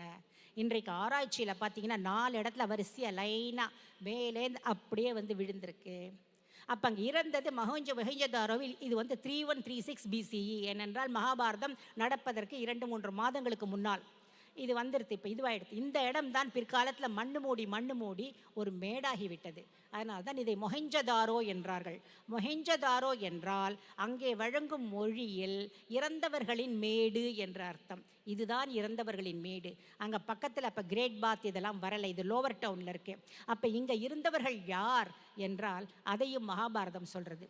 இங்கே இருந்தவர்கள் மகாபாரத காலத்தினர், துவாரகையை சேர்ந்தவர்கள். அதாவது துவாரகை நீரில் அமிழ்ந்து விடுகிறது. கிருஷ்ணர் இந்த உலகத்தை விட்டு போகும் பொழுது எல்லாரும் வந்து பெய்ட் துவாரகைன்னு நினைக்கிறீங்க. அது 3500 வருடங்களுக்கு முன்னால் தான் வந்தது. கிருஷ்ணர் இருந்ததோ 5000 வருடங்களுக்கு முன்னால். இது இருந்த இடம் இன்றைக்கு சோமநாதபுரம் கோயில் இருக்கு இல்லையா, அதற்கு மேற்கே அரபிக்கடலில் இருக்கிற ஒரு தீவு. அந்த தீவு அமிழ்கிறது. அப்பொழுது அங்கே இருக்கிற மக்களை அர்ஜுனன் அழைத்து கொண்டு வருகிறான். அவன் வர ரூட்டை வந்து மகாபாரதம் கொடுக்கிறது. அவன் அப்படியே சிந்து நதிக்காய் ஏறி அங்கே பஞ்ச நதிகள் ஜீலம் சீனா இதெல்லாம் இருக்கு இல்லையா, அங்கே போகிறான். அங்கே போகிறப்ப மேற்கு பக்கத்திலிருந்து மிலேச்சர்கள் வந்து சில பேரை கடத்தின்னு போயிடுறாங்க. அது கைபர் கணவா இடமாக இருக்கும். உடனே இவன் அந்த மக்களை அங்கேயும் திருப்பிண்டு கிழக்கு பக்கம் வரான். அங்கே குருக்ஷேத்திரத்தில் கொஞ்சம் பேரை செட்டில் பண்ணுறான். மீதி தெற்கு பக்கம் அப்போ சரஸ்வதி நதி ஓடி இருந்தது. சரஸ்வதி நதி முழுக்க எல்லாரையும் வந்து செட்டில் பண்ணுறான். அதை தான் இன்றைக்கி ஹரப்பன் நாகரிகமாக தொல்லியல்ல நீங்கள் பார்க்குறீங்க. அங்கே செட்டில் பண்ணது சாத்தியகி வம்சத்தினரை. சாத்தியகி என்பது கிருஷ்ணனுடைய உறவினன். அவன் வந்து அர்ஜுனனுக்கும் பிரதம சீடன். அவன் வந்து போரில் வந்து பாண்டவர் பக்கம் போரிடுகிறான். அவனுக்கும் கிருதவர்மனுக்கும் தான் சண்டை வருது. கிருதவர்மனும் இன்னொரு உறவுக்காரன். ஆனால் அவன் வந்து கௌரவர்கள் பக்கம் போரிடுகிறான். கடைசி காலத்தில் இங்கே விஷ்ணிகள் சண்டை போடும்பொழுது இந்த சாத்தியகியும் அந்த கிருதவர்மனும் தான் சண்டை போட்டுக்கிறாங்க. அதில் தான் சண்டை ஜாஸ்தியாகி செத்து போய்டுறாங்க. அதனால் அர்ஜுனன் வந்து இந்த 2 குடும்பத்துக்கும் ஒத்துக்கலைன்னு சாத்தியகி குடும்பத்தினரை மட்டும்தான் இந்த சரஸ்வதி நதி தீரத்தில் வந்து செட்டில் பண்ணுறான். இந்த கிருதவர்மன் குடும்பத்தை சிந்து நதிக்கு அப்பால் மாத்ரிகாவதம்னு இருக்குது, அதான் மெஹர்கர் பலுச்சிஸ்தானில் செட்டில் பண்ணுறான். அப்போ சிந்து நதி இருக்கிற இடத்துல இந்த சடலங்கள் இருக்கிற இடத்துல யார் இருந்தாங்க? இதற்கும் மகாபாரதம் தான் பதில் சொல்கிறது. அந்த இடத்தில் ஜெயத்ரதன் குடும்பத்தினர் இருந்தனர். ஜெயத்ரதன் கௌரவர்களுடைய மாப்பிள்ளை. துஷ்சலை ஒரே ஒரு சகோதரி, அவருடைய புருஷன். இவன் வந்து இந்த இடத்துல சிந்து நதியோட முகத்வாரத்திலிருந்து உஸ்பெகிஸ்தான் பால்க் தேசம் வரை அவனுக்கு 10 நாடுகளுக்கு அவன் தலைவனாக இருந்தான். அந்த இடத்தில் இருக்கிற யவனர்கள், அப்புறம் வந்து பால்க் தேசத்தை சேர்ந்தவர்கள், இவர்களுடன் அவன் திருமண உறவும் வைத்திருந்தான். அதனாலேயே உங்களுக்கு தெரியறது இவ்வளோ தூரமும் அவங்களுடைய மரபணு அவ்வளோ தூரம் போயிருக்கு. அப்புறம் என்ன ஆகுதுன்னாக்கா, இந்த மகாபாரதம் எல்லாம் போர் முடிந்த உடனே ஹஸ்தினாபுரத்தில் தான் இந்த பாண்டவர்கள் அரசர்களாக இருக்காங்க. அப்போ வந்து அஸ்வமேத யாகம் பண்ணுறாங்க. அப்போ அர்ஜுனன் இங்கே வந்து ஜெயத்ரதனோட நாட்டை வந்து கப்பம் கட்ட வைக்கிறதுக்காக வரான். உடனே ஜெயத்ரதனோட படை வந்து அர்ஜுனனோட மோதுகிறது. பயங்கர சண்டை. அவன் வரான்னு கேட்ட உடனேயே அந்த ஜெயத்ரதனோட பிள்ளை செத்து போய்டுறான் அதிர்ச்சியில். அப்போ அவனுக்கு ஒரு குழந்தை பிறந்திருக்கு. துஷ்சலை என்ன செய்கிறான், அந்த குழந்தைய கையில் தூக்கிட்டு போர்க்களத்துக்கு வரான். வந்து அர்ஜுனன் கிட்டக்க காமிக்கிற அவன் சகோதரன், அர்ஜுனா இதை பார், உன்னுடைய குடும்பத்தில் எல்லாரும் அழிந்து விட்டார்கள், ஒரே ஒரு குழந்தை பரீட்சித்து போர் முடிந்து பிறந்திருக்கிறது, ஒரே ஒரு குழந்தை, அதே போல என்னுடைய வம்சத்தில் இந்த ஒரு குழந்தை தான் இருக்கிறது, இதை நீ வாழ விடு என்று கேட்பாள். இது மகாபாரதத்தில் வருது. அவன் உடனே அர்ஜுனன், ஐயோ நான் என்கிட்டயே வரல, நான் கிளம்பிடுறேன்னு போயிடுவான். இது மட்டும்தான் வந்து மகாபாரதம் சொல்கிறது. அதற்கப்புறம் என்ன வருதுங்கிறத நீங்கள் ஹரப்பனில் பார்க்குறீங்க. ஹரப்பனில் என்ன ஆகிடுது, முழுக்க அவங்க வந்து வாணிகத்துக்கு போயிடுறாங்க. இது எப்படி வச்சு நம்ம சொல்கிறோம் அப்படின்னா, அங்கே நிறைய சீல் கிடச்சிருக்கு. இந்த சீலில் இருக்கிற அனிமல், அதாவது விலங்குகள் எல்லாம் பார்த்திங்கன்னா தோற்றவர்களுடைய சின்னம். மகாபாரத போரில் தோற்றவர்கள் எவர்களோ அவர்களெல்லாம் சத்திரியத்தை விட்டு வைஷ்யத்தை வாடிவர்களாக ஆகியிருக்கிறார்கள். அதிகபட்சம் அங்கே கிடைத்தது சீல் வந்து வராகம் எனப்படுகின்ற யூனிகார்ன், அது ஜெயத்ரதனுடைய இலச்சினை. இரண்டாவதாக அதிகபட்சமாக கிடைத்தது புல் எனப்படும் எருது, அது தோற்றுப்போன கிருபாச்சாரியருடையது. மூன்றாவது அதிகமாக கிடைத்தது யானை, அது துரியோதனன் சல்வன் ஆகியோரது. ஆக இவங்கள்லாம் தோற்று போனவங்களது தான் அங்கே இருக்கு. அப்போ ஒன்று கேட்கலாம், அங்கே குதிரையே இல்லையே, அதை தான் வந்து ஆரிய படையெடுப்பில் அவங்க சொல்கிறாங்க, இங்கே குதிரையே இல்லை, உங்ககிட்ட குதிரை கிடையாது, அங்கேருந்து வந்தவங்க தான் குதிரையை எடுத்துகிட்டு வந்தாங்க. குதிரை இல்லை, ஏனென்றால் நம்முடைய பாரத தேசத்தில் எந்த அரசனுக்கும் குதிரை இலச்சினை கிடையாது. எல்லாருக்கும் குதிரைப்படை காலாட்படை காமனாக இருக்கும். யாரும் குதிரையை தன்னுடையது என்று அவர்கள் சொந்தம் கொண்டாடவில்லை. யாரிடமும் குதிரை இலச்சினை கிடையாது, அதனால் அங்கே இல்லை, அதுதான் அங்கே காரணம். சரி, அதனால் இந்த இடத்தை நான் இத்தனை நேரம் ஹரப்பன்னு சொல்லிட்டு வந்தேன். உங்களுக்கு கூட கோபம் வரலாம், ஏன் வந்து இவங்க சிந்து சரஸ்வதின்னு சொல்லலை, இப்போ பேர் மாற்றிருக்காங்களே. தவறு, அது மகாபாரத கலாச்சாரம். நீங்களே பாருங்கள், இங்கே இருக்கிறது இந்த இறந்து போனவர்கள் எல்லாரும் ஜெயத்ரதனுடைய நாட்டின் மக்கள். இறந்து போன ஒரு சடலத்தின் உடலில் அவனுடைய சின்னமான அந்த யூனிகார்ன் சின்னம் இருக்கிறது, அவனுடைய மக்கள் அது. அங்கே துவாரகையின் மக்கள் எல்லாரும் மகாபாரத காலத்தினர். அதனால் இந்த ஹரப்பன் கல்ச்சரை மகாபாரத கலாச்சாரம் என்று சொல்வது தான் சரியான ஒரு விஷயம். இதற்கு அடுத்தது முடிவாக ஒரு விஷயத்தை சொல்கிறேன். இன்னொரு மரபணு ஆராய்ச்சி இருக்குது. அதாவது ancient north Indian ancient south இந்தியனோட கலந்து விட்டது. அதாவது வடக்கில் இருந்தவர்கள் தெற்கில் இருந்த பாரதத்துடன் கலந்தார்கள் என்பது மகாபாரதம் சொல்வது. நம் தெற்கத்தியர்கள் எல்லாம் ஆஹா நாங்கள் திராவிடர்கள், நாங்கள் ஒத்துக்கொள்ள மாட்டோம் என்பார்கள். ஆனால் உண்மையில் என்ன நடந்தது? இந்த இது மரபணு சொல்வது என்னன்னாக்கா, இன்றைக்கு 3500 வருடங்களுக்கு முன்னால் அங்கிருந்து இங்கே வர ஆரம்பித்தார்கள். அந்த டேட் வந்து இம்பார்ட்டன்ட் டேட். ஏன்னா அப்பொழுது தான் அந்த மகாபாரத கலாச்சாரம் முடிகிறது. ஏனென்றால் அந்த இடத்தில் பல இடங்களிலும் இயற்கை பேரழிவுகள் நடக்கின்றன. சரஸ்வதி நதி பூமிக்குள் போய்விட்டது. அதனால் அங்குள்ள மக்கள் எல்லாரும் ஆங்காங்கே சிதற ஆரம்பிக்கிறார்கள். அப்படி சிதறினவர்கள் அவர்கள் கிழக்கு நோக்கி கங்கைக்கும் போனார்கள். பலர் தென்னிந்தியாவை நோக்கி வந்தார்கள். அப்படி வந்தவங்களில் தான் நம்முடைய தமிழ் நூல்களை நம்ம பார்க்குறோம். அந்த கபிலர் இருங்கோவேளை பற்றி சொல்வார். 49 வழிமுறை வந்த வேளிருள் வேளிர் நச்சினார்க்கினியர் சொல்வார். கிருஷ்ணனுடைய வழி வந்த 18 அரசர்கள், அப்புறம் 18 வேளிர் குடியினர், இவர்களெல்லாம் வந்தார்களே, அவர்கள் அத்தனை பேரும் அங்கே எல்லோரா என்ற வேலூரகம் என்ற பெயர், ஷோலாப்பூர் என்றால் வேளாப்பூர், அகமட் நகர், பூனா போன்ற இடங்களில் வேலூரகம் என்ற பெயர்கள் சாசனத்தில் இருக்கின்றன. பெல்காம் என்றால் வேல் கிராமம் என்ற பெயர், பேல்ஹட்டி என்றால் வேல்பட்டி என்ற பெயர், பேலூர் ஹலிவீடில் அந்த பேலூர் என்பது வேலூர் என்றுதான் சாசனத்தில் இருக்கிறது. இருக்கிறது. இப்பொழுது நாம் நிற்கும் இந்த கோயம்புத்தூர் கூட கோவன்புத்தூர் என்று இங்கேயும் மக்கள் தங்கினார்கள். ஏன் கீழடி, பொருந்தல், கொடுமணம் எல்லா இடத்துலையும் நீங்கள் மண்பானைகளை பார்க்கிறீர்களே, அவர்கள் தான் வந்தவர்கள். குயக்கோடன் இந்த பேரெல்லாம் உங்களுக்கு வருது. அவர்களெல்லாம் ஆரியம் நன்று தமிழ் தீதுன்னு சொன்னவர்கள் தமிழர்கள் எல்லாம் அங்கிருந்து வந்தவர்கள் தான் இங்கே இருந்தவர்கள். இந்த மிக்சிங் அன்றையிலிருந்தே இன்றைக்கு இருக்கிறது. அதை தவிர இன்னொரு விஷயம் நீங்கள் கேட்கலாம், இவ்வளோலாம் சொல்கிறீங்களே, மகாபாரதம் அது போய் அது மித் இல்லையா, அதோட எப்படி நீங்கள் கனெக்ட் பண்ணுறீங்க ஹரப்பனையும் அங்கே வந்தவங்களையும் நீங்கள் கேட்கலாம். இப்போ அங்கே ஹரப்பனில் இருக்கிறது அந்த கிரேட் பாத் அப்படிங்கிற ஒரு இடம், ஒரு குளம் இருக்கிறது. அந்த குளத்தோட ஒரு அருமை என்ன தெரியுமா, அந்த குளத்தில் தண்ணி விடுறதே தெரியாது. ஏன்னா இன்லெட்டே கிடையாது, அவுட்லெட். அதனுடைய பாட்டமில் ஒரு துளை இருக்குது, அது வழியாக தான் தண்ணி வெளியில் போகும். அதனால் மக்களுக்கு இன்றைக்கும் ஆராய்ச்சியாளர்களுக்கு அது எப்படி தண்ணீர் ஒப்பினாங்கன்னு தெரியல. ஆனால் மகாபாரதம் தெரிந்திருந்தால் நமக்கு இந்த கவலையே வராது. மகாபாரதத்தில் மயன் பாண்டவர்களுக்காக இந்திரபிரஸ்தத்தில் கட்டுற அவங்களுக்கு அரண்மனை உங்களுக்கே தெரியும். அந்த மாளிகைக்கு உள்ளே ஒரு நீச்சல் குளம் இருந்தது. அது நீச்சல் குளம் என்றே தெரியாமல் துரியோதனன் நடந்து போய் தொப்புன்னு விழுந்துருவான். அந்த கதை எல்லாருக்கும் தெரியும் இல்லையா? அப்படின்னா என்ன அர்த்தம், அந்த இடத்துல மாளிகைக்குள்ளே கட்டப்படுகின்ற ஒரு நீச்சல் குளம் மகாபாரத காலம் முன்னாடியே வந்தது. பின்னாடி வந்தது கிரேட் பாத் 2600 2800 BCE தான்.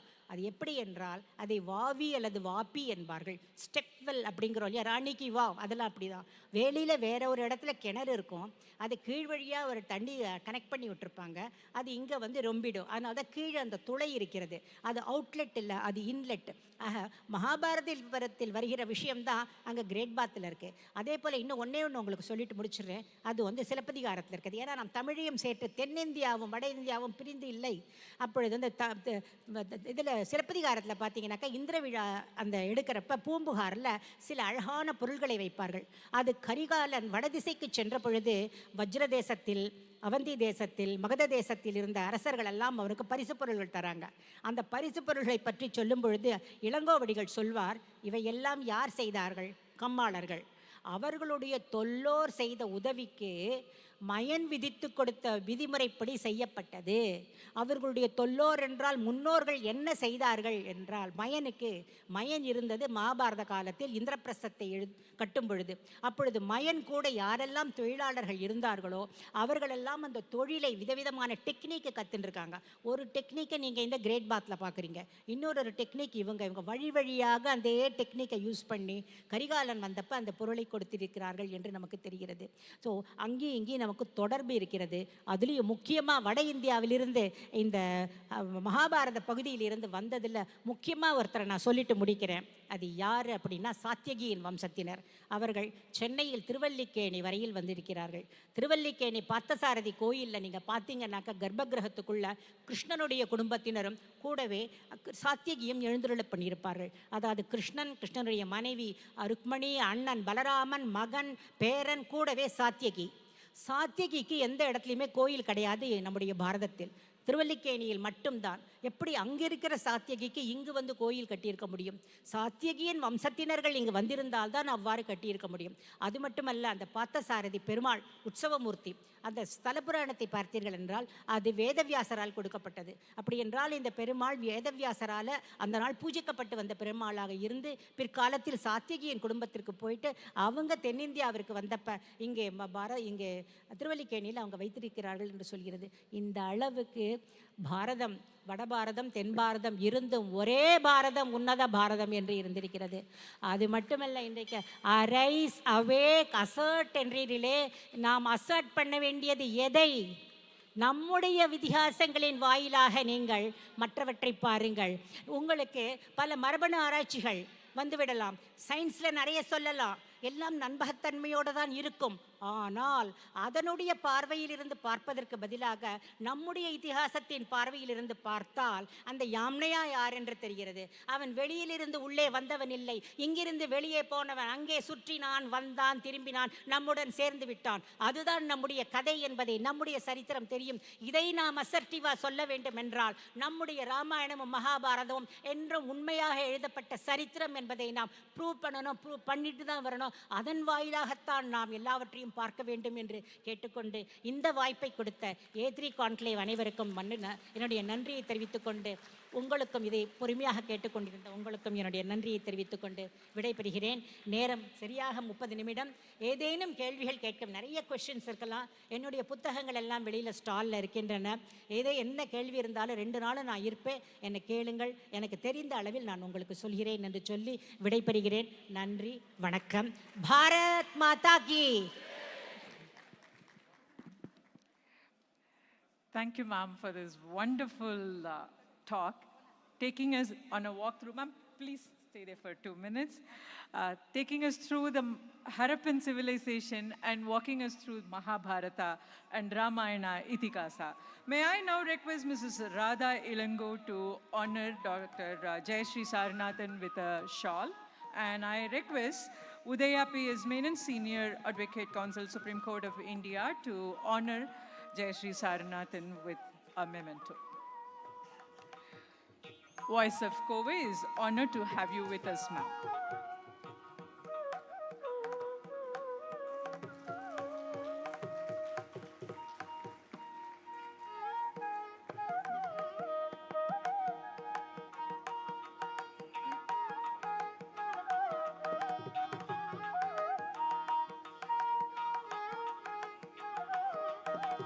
It is indeed a pleasure that Dr. Jayashree Saranathan is going to be with us for today and tomorrow. Learned members of the audience can make use of it to talk to her during the tea breaks and lunch break and while she walks through the aisle. I now deem it an honor and privilege to introduce to you our next guest of honor and the speaker of our A3 Conclave, Dr. Alexander Jacob, IPS, an Indian retired police officer who retired as a Director General of Police in the Kerala Police Force, and he was person heading the Prisons Department and later assumed the charge of as a Managing Director of Kerala Police Housing Construction Corporation. To make a point here, many of the Tamil publications came from Tamil patriots while they were in the prison, which includes Vavu Chidambaram Pillai and Vavesu Iyer wrote memorably as from the prison, and it is indeed a pleasure and honor to have you amongst us, sir. Over to you.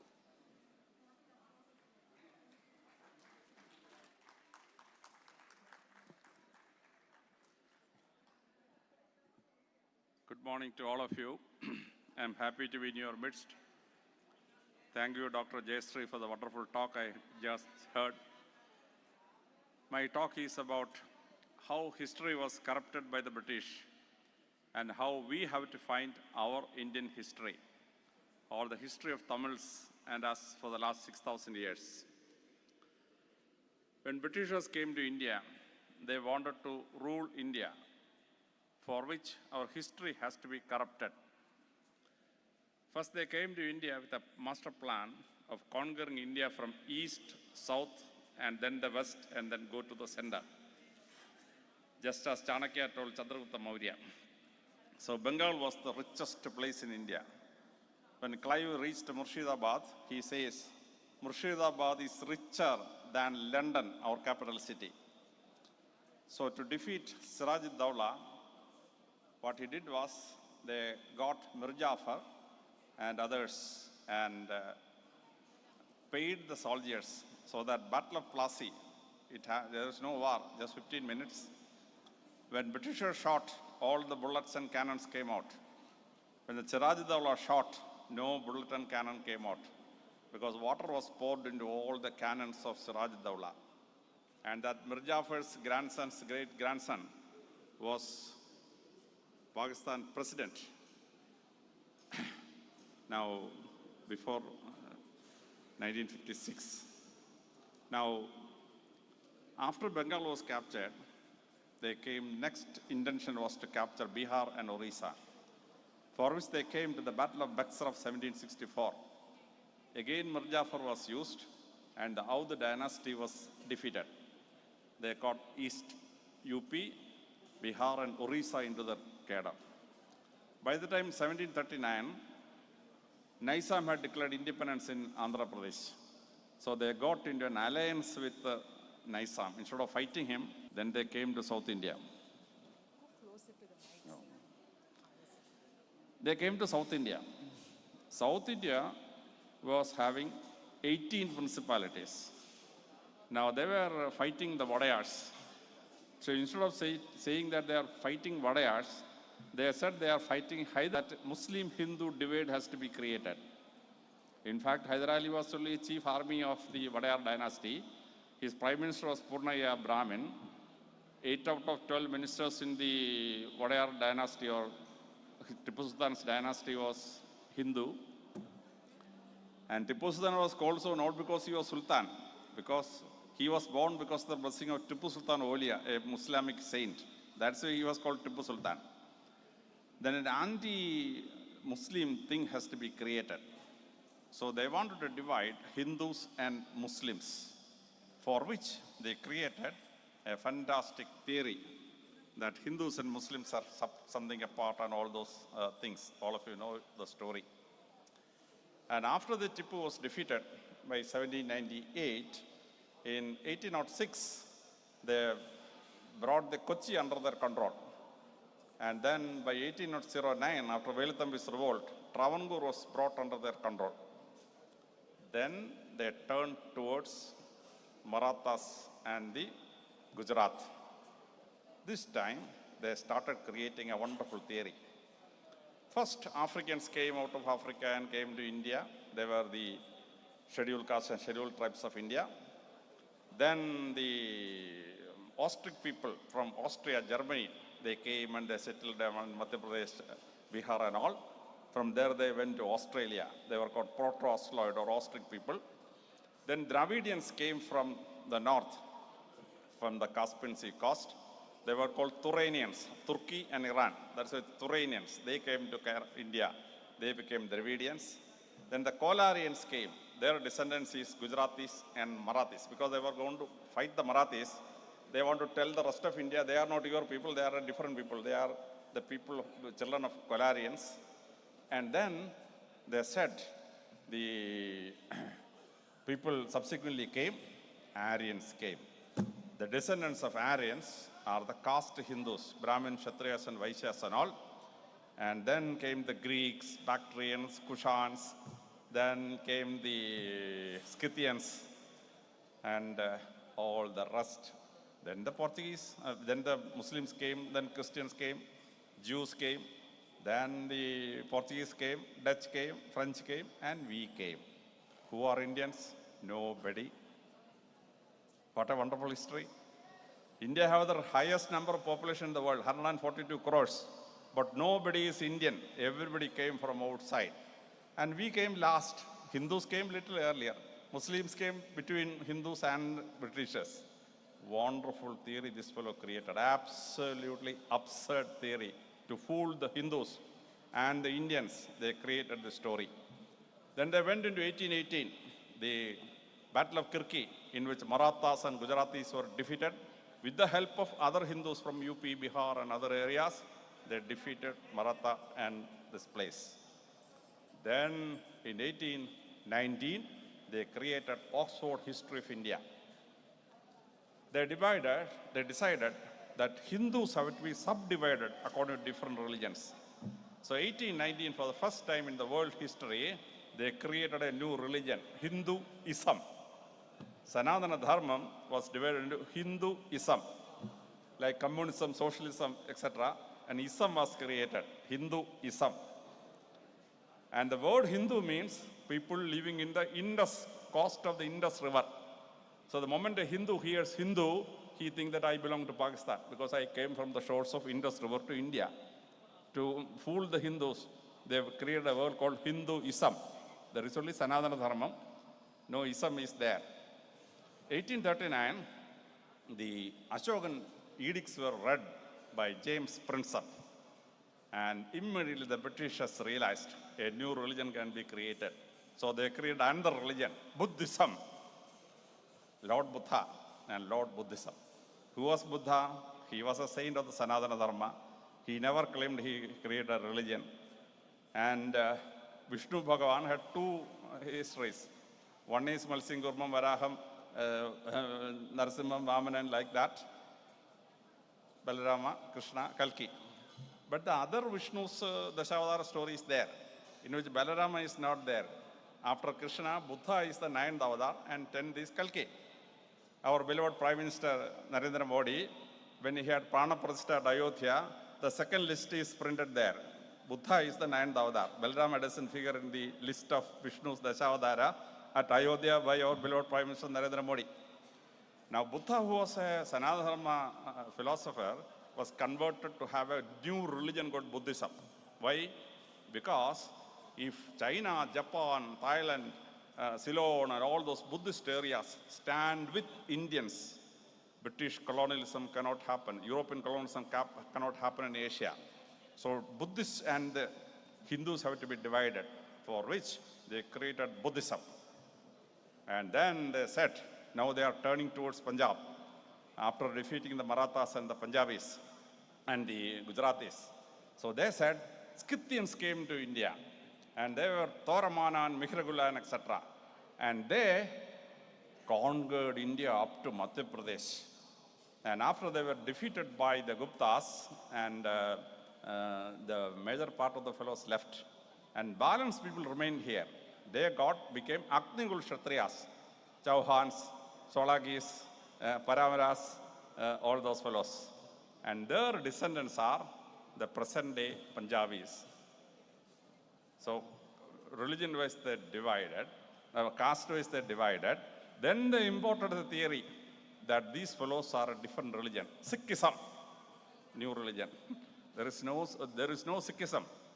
When Guru Nanak started this thing, the eldest son of Hindu family was given to the Panth to fight Aurangzeb and Jahangir downwards.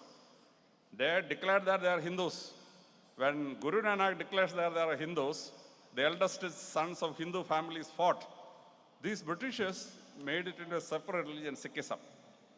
And then they wanted to colonize Burma and Ceylon and Thailand, where Jain religion is there, little strong. So they created another religion, Jainism. Actually, Hinduism, Buddhism, Jainism, and Sikhism is nothing but part of Sanatana Dharma. There is no such religion. These Britishers created 4 religions out of it.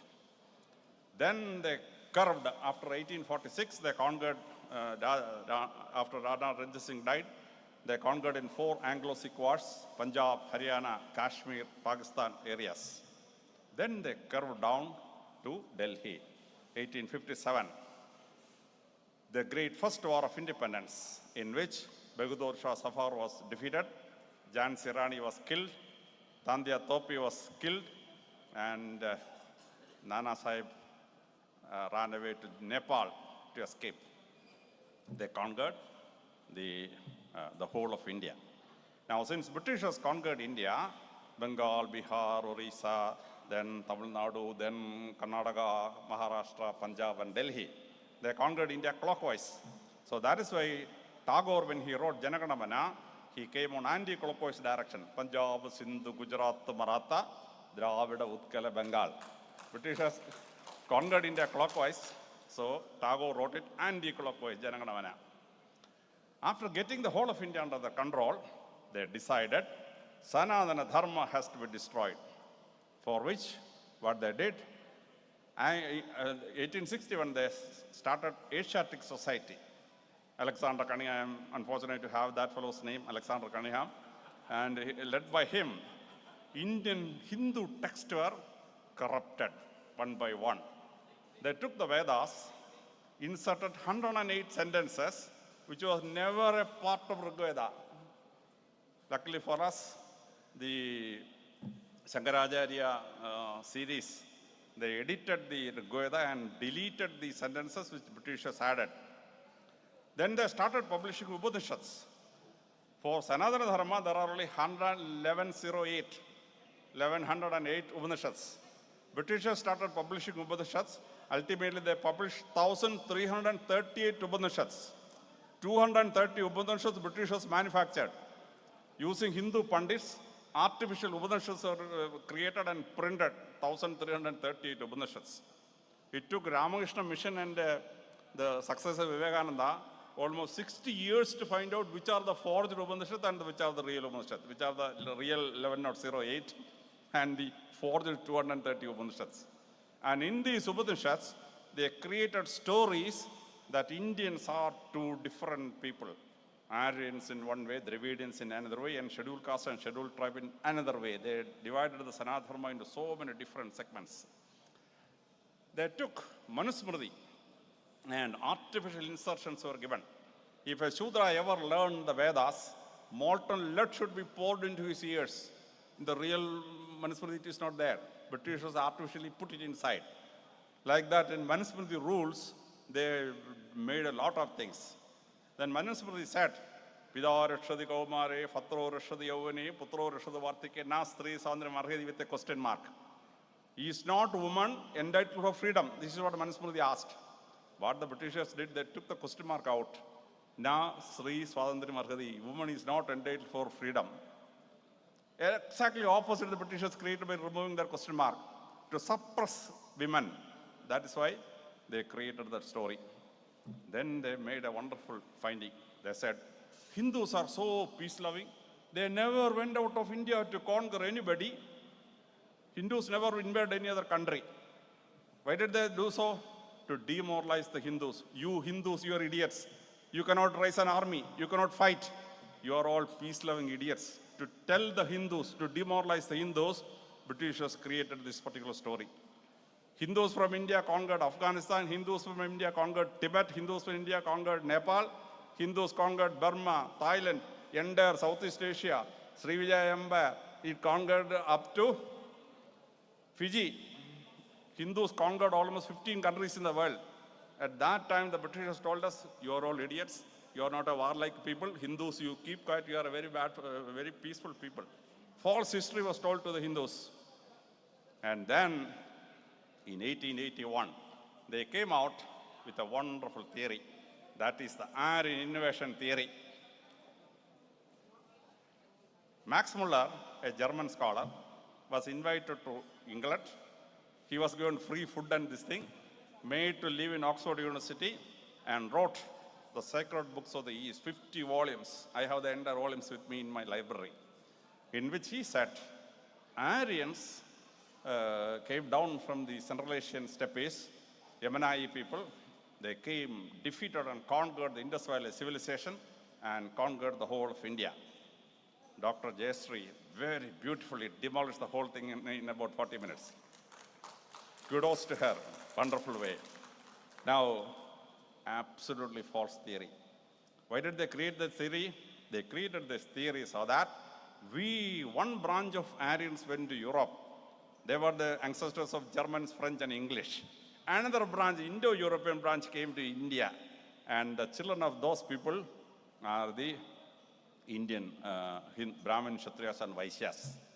So, you Brahmin, Kshatriyas, and Vaishya, and we Britishers, we are bhai, we are cousins. So, you cousins help us to conquer India. You Brahmins and Kshatriyas and Vaishya should help us to conquer India because we are one. Britishers did the same thing wherever they went.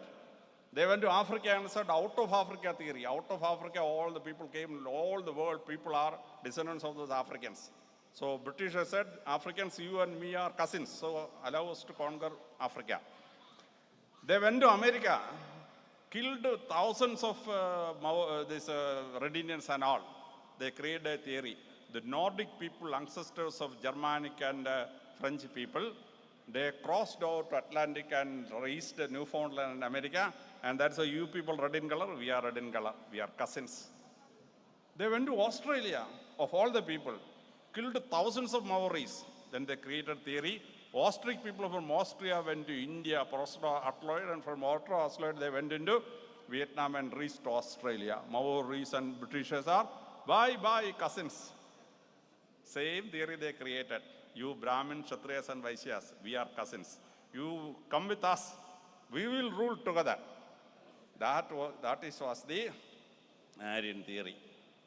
There is no caste or race called Aryans. There is no caste or race called Dravidians. Artificial British creation. 1881, they came with a wonderful idea. Census. They conducted a census of India. And in that census, they subdivided the Hindus. India had 4 Varnas, Brahmin, Kshatriyas, Vaishyas, and Sudras. The Britishers made a census in 1881. They created 7,462 castes. Brahmins, hardly 1% of India's population, they were subdivided into 158 castes. Iyer separate, Iyengar separate, Nambudiri separate, Namburipad separate, Pattar separate. 158 Brahmins they created. 1.5% of the Indian population, Brahmins.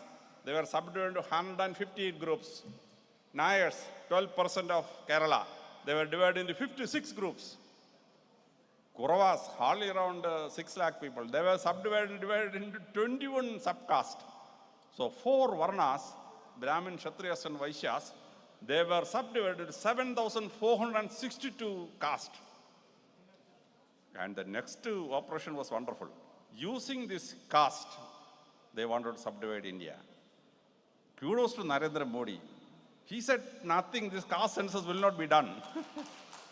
India is one. Don't divide us caste-wise. Now that is the thing, caste division. And then what they did was, they subdivided their caste into 4 groups. Upper caste, one segment. Backward caste, another segment. Other backward caste, OBC, another segment. And scheduled caste and scheduled tribe. Who divided the caste? Britishers divided. They created the schedule, and whoever they put inside became scheduled caste.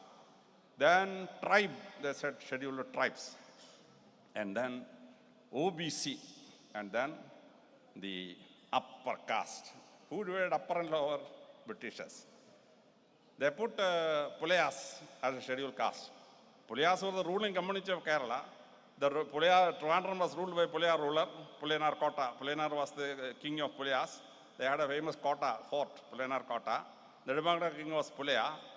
They made Kauravas, another subdivided caste.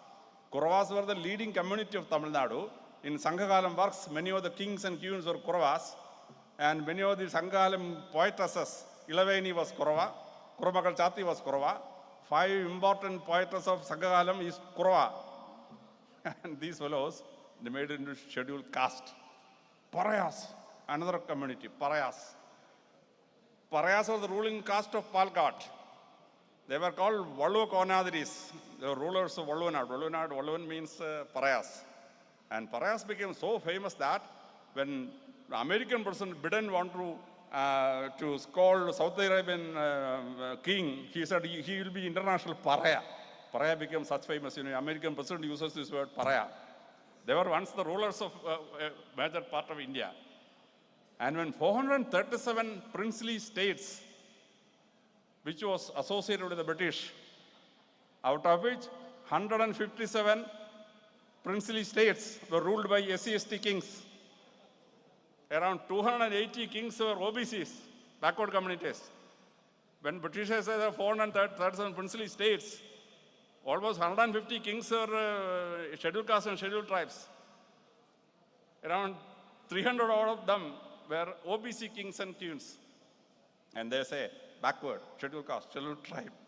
This caste division was to divide India further.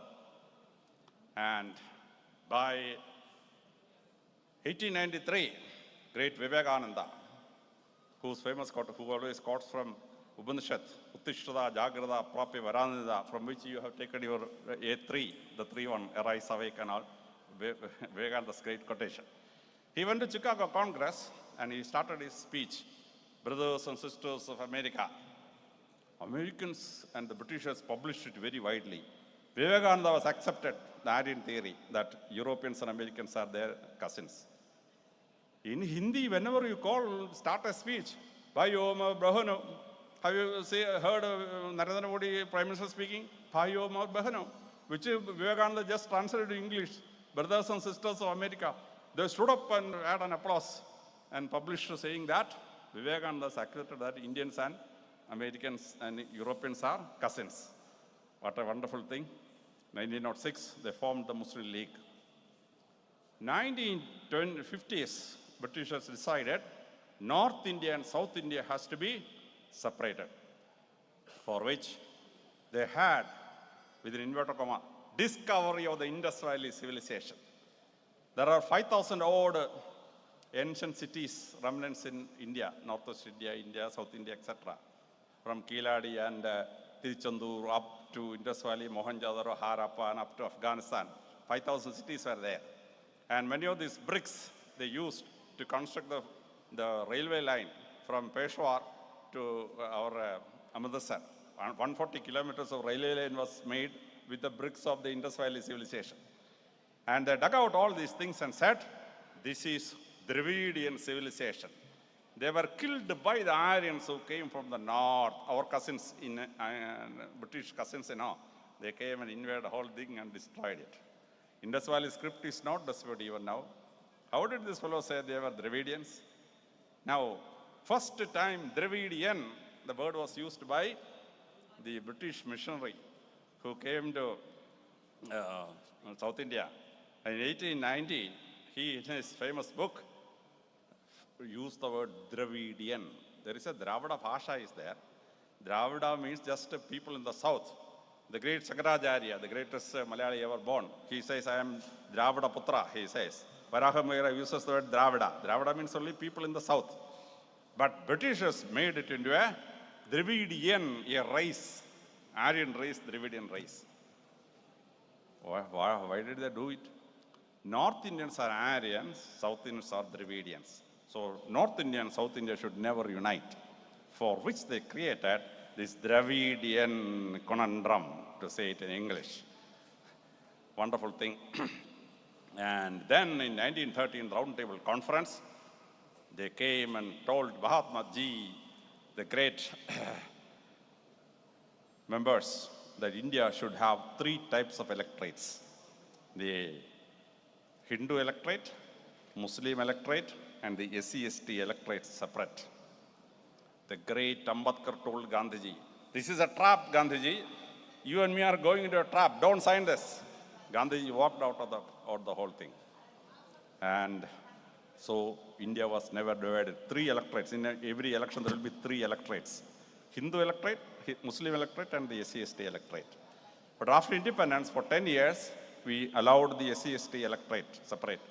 But rest of India united together. Had Gandhiji signed that draft, India would have been permanently divided into so many segments. And then when the Britishers left, they divided India not into 2 countries, but into 11 countries.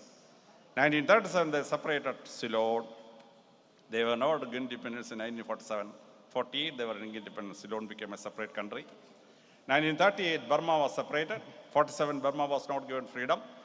48, they were given freedom. So Burma became a separate country. They said principalities will be separate. Nepal, Bhutan, and Sikkim became separate countries. Then he said, the Christian ruled areas will not be given to you. So Goa, Daman, Diu will be Portuguese. Pondicherry, Karaikal, Mahi, Yanam will be ruled by the French. Rest of India was divided into 2, India and Pakistan. So India was divided not into 2, but 11 countries. Buddhists got 4 countries, Bhutan, Sikkim, and Burma and Ceylon. Buddhism got 4 countries. Muslims got 3, Pakistan, Maldives, and Kashmir. Kashmir was a separate country at that time.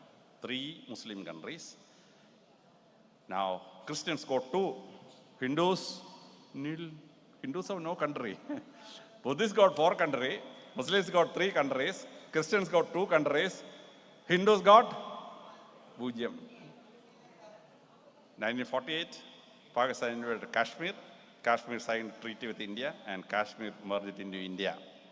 1954, Nehru operated, and the French president agreed for separation. So Pondicherry, Mahi, Yanam, and Karaikal came to India. 1961, Nehru said, get out of Goa. Salas of the dictator was in Portuguese. He said, nothing to do, I will not vacate. Nehru sent the forces and conquered Goa. That's a V.K. Krishnavan, the defense minister was called Goa Constrictor. Goa Constrictor is the python, that B was changed to G. So Goa Constrictor, that was the name of Krishnavan.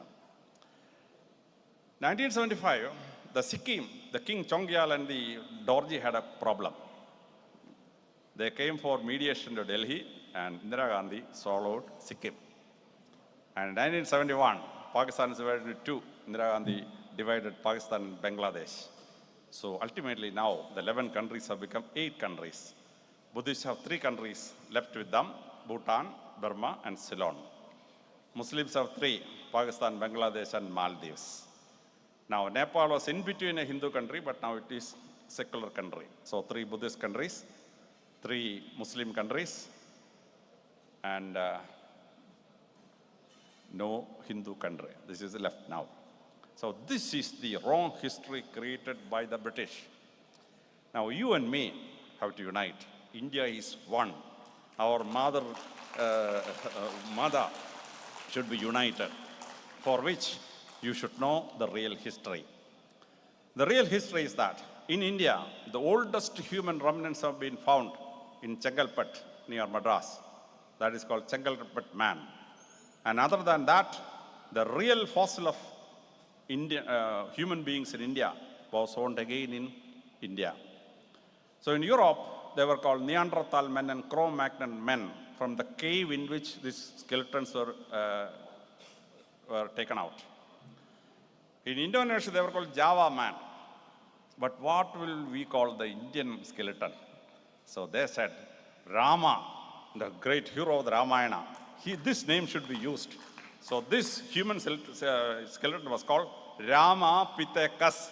Adi Kavyam gave the name for the Adya skeleton, human skeleton, found in Tamil Nadu. The oldest human settlement is found in Tamil Nadu. Chengalpet man and Rama Pitekas. And then we find that the southern area people, they started spreading out. And Britishers, what they used, Turanian was separated from Dravidian. Dravidian was separated from, when the DNA was found, they said ancestral North Indian, ancestral South Indian. And likewise, they changed the names every time so that feeling should not be there. The ancestors of Tamilians, or the Turanian race, they lived in the oldest settlements found, Gobaki Tepi and Kerala Tepi. If you can set the net, you can see Kerala Tepi and Tobake Tepi. In Kerala Tepi and Tobake Tepi, old relics were found out. What are the relics found out? Shivalinga, Narasimha, the 4th avatar of Vishnu, Narasimha, idols, Mother Goddess, Kali, is found from Gobaki Tepi and Kerala Tepi, 8000 BC onwards. You come down in history, Sumeria, the oldest civilization, older than Egypt. Sumerians say that their ancestors crossed the Arabian Sea from southeast direction, came down in 8 boats and landed in Sumer. The oldest civilization says. Now what is southeastern direction? If you get down into Saudi Arabian Sea and just cross, you will reach Tamilagam. And from Tamilagam, these people went and found the first civilization in the world, Sumerian civilization. In Sumerian civilization, you find the Tamil words there. For village, Sumerians say Ur. Our ancestor, the Christian ancestor Abraham, he went from Ur to Israel. Ur, village. Father, in Tamil we say Appa. Sumerians say Abba. Jesus Christ, when he says, our Father who art in heaven, he starts with Abba, Tamil word Abba, Abba. Mother, Tamil word is Amma, Sumerian word is Emma. Same word. Yell, Sumerian word Yell, Tamil word Yell. Tamilians, if you talk with them, they say Ama, I agree, or some, I don't know the correct meaning, agree, positive response. That in Sumerian language became Amen. Jews, Christians, etc., we pray, Amen. Every prayer we end with Amen. The same Ama of the Tamilians. In Sumerian language, 125 words are Tamil words, 125 words. And the Sumerian skeletons checked up, find that the DNA of the Sumerians are the same of the Tamilians. 6,000 years back, the great Sumerian civilization is a Tamilian civilization, Dravidian civilization, which go and settled in Sumeria. 3,200 years back, Ramesses, the great pharaoh, he died. And Egyptians, when they preserve bodies, mummies, they apply the kurumulaga into their noses, mouths, etc. So when Ramses II skeleton, this mummy was found out, lot of pepper was used in the nose, mouth, ears, etc. as a preservative. Now Ramses II was a cruel ruler. So even after death, let him suffer. They must have stuffed pepper into his nose and ears. We don't know whether it is a reaction against his cruelty. And the word for pepper used in the papyrus or the Egyptian pyramid is kar, which is the original name in Tamil language. Pepper is curry. In Sangalam we read, curry endi poidum kappalgal ponnendi thirigi varum. When pepper is sent to Roman Empire, gold comes out. Curry endi poidum kappalgal ponnendi thirigi varum. So the Egyptian word for pepper is kar, which means Tamil word is used in the Egyptian papyrus. Same thing. And now in English we have a word, curry, C-U-R-R-Y, curry. Curry is a Tamil word, Tamil word for pepper, curry, became in English another word called C-U-R-R-I, curry, mean curry, arch curry, etc. we eat, Original Tamil had gone into German and English to become a word for cooked food with a little liquid inside it, curry. 3,000 years back, Solomon wanted to construct a temple. So he ordered Tarshish ships to bring the whole thing, Tarshish ships. Now, what is Tarshish? Tarshish is, in the Rig Veda we read, the navigating people are called Turvashar. Now, the Indus Valley civilization downwards, or Rig Vedic downwards, we had the Turvashar who are the seafaring navy. So the Turvashar is the word used as Tarshish in the Bible. Solomon was very fond of peacock feathers. Like Lord Krishna, he was very fond of peacock feathers. So Mailpili was brought from here to decorate the sanctum sanctor of the temple of Jerusalem in the Bible. And now, this peacock feathers is called in the Hebrew language as tuki, T-U-K-I. This is a Tamil word for peacock, toge. Toge is the Tamil word for peacock, became tuki in Hebrew and the Aramaic language. So the peacock feathers went from here to Jerusalem into the temple. Now Solomon wanted the table on which the Holy of Holies are put, decorated with ivory. So he ordered the Tarshish ships to bring ivory. So from South India, the Tamilians sent this ivory right up to Solomon's temple. So this ivory is called in the Bible, Hebrew Bible, Aramaic Bible, as Kalaf, K-A-L-E-P-H. This is a Sanskrit word for elephant, Kalafam. That became in Aramaic language, Kalaf. This Jewish Kalaf went into Greece, it became Elef. And it became to English, elephant, elephantum, big elef became elephant. So elephant is a word derived from Sanskrit word, Kalafam. When the Tarshish navigators were talking about one animal, Solomon got interested. What is this animal, very peculiar animal, playing animal? Can you bring two of them? So they brought these animals to Solomon. What they brought was a monkey. So this monkey is called in the Bible with a word called Kapi, K-A-P-H-I. This is a Sanskrit word for monkey, Kapi. That's why Hanuman we call Kabindran. So the Kapi or the monkey is a Tamilian monkey, it is used by the word, this particular word, Kabindran, Kapi, like that. 22 words, Tamil and Sanskrit, have crept into the Bible because of the Tamils export and sea trade with the Jews and the Arabs. Indus Valley civilization is Dravidian. The Britishers accepted Dravidian, but the same, the Tamilian blood and the DNA was the DNA of this thing. Right from Turkey, Iran, Indus Valley, and the whole of South India, etc. Here Britishers played a wonderful game. The Aryans have R1, A1, R1, B1, etc. The whole of the Indian population R1, A1 put together is only 9%. Negritoid African origin people are 26% of the population. 3% is others. Now, 60% of India's population is Dravidian. Gujarat is Dravidian, Orissa is Dravidian, Bengal is Dravidian, Bihar, all the OBCs are Dravidian. Now the Britishers consciously pointed out that only the 4 South Indian states, Karnataka, Andhra, Tamil Nadu, Kerala, Dravidian. Gujarat have some Gurjar content, Scythian content, but 60% of Gujaratis are Dravidian. 70% of Orissa is Dravidian. Bengal, 65% is Dravidian. The whole of Tamil Nadu, R1, A1, R1, B1 blood, for some Brahmins, etc., there will be less than 5%.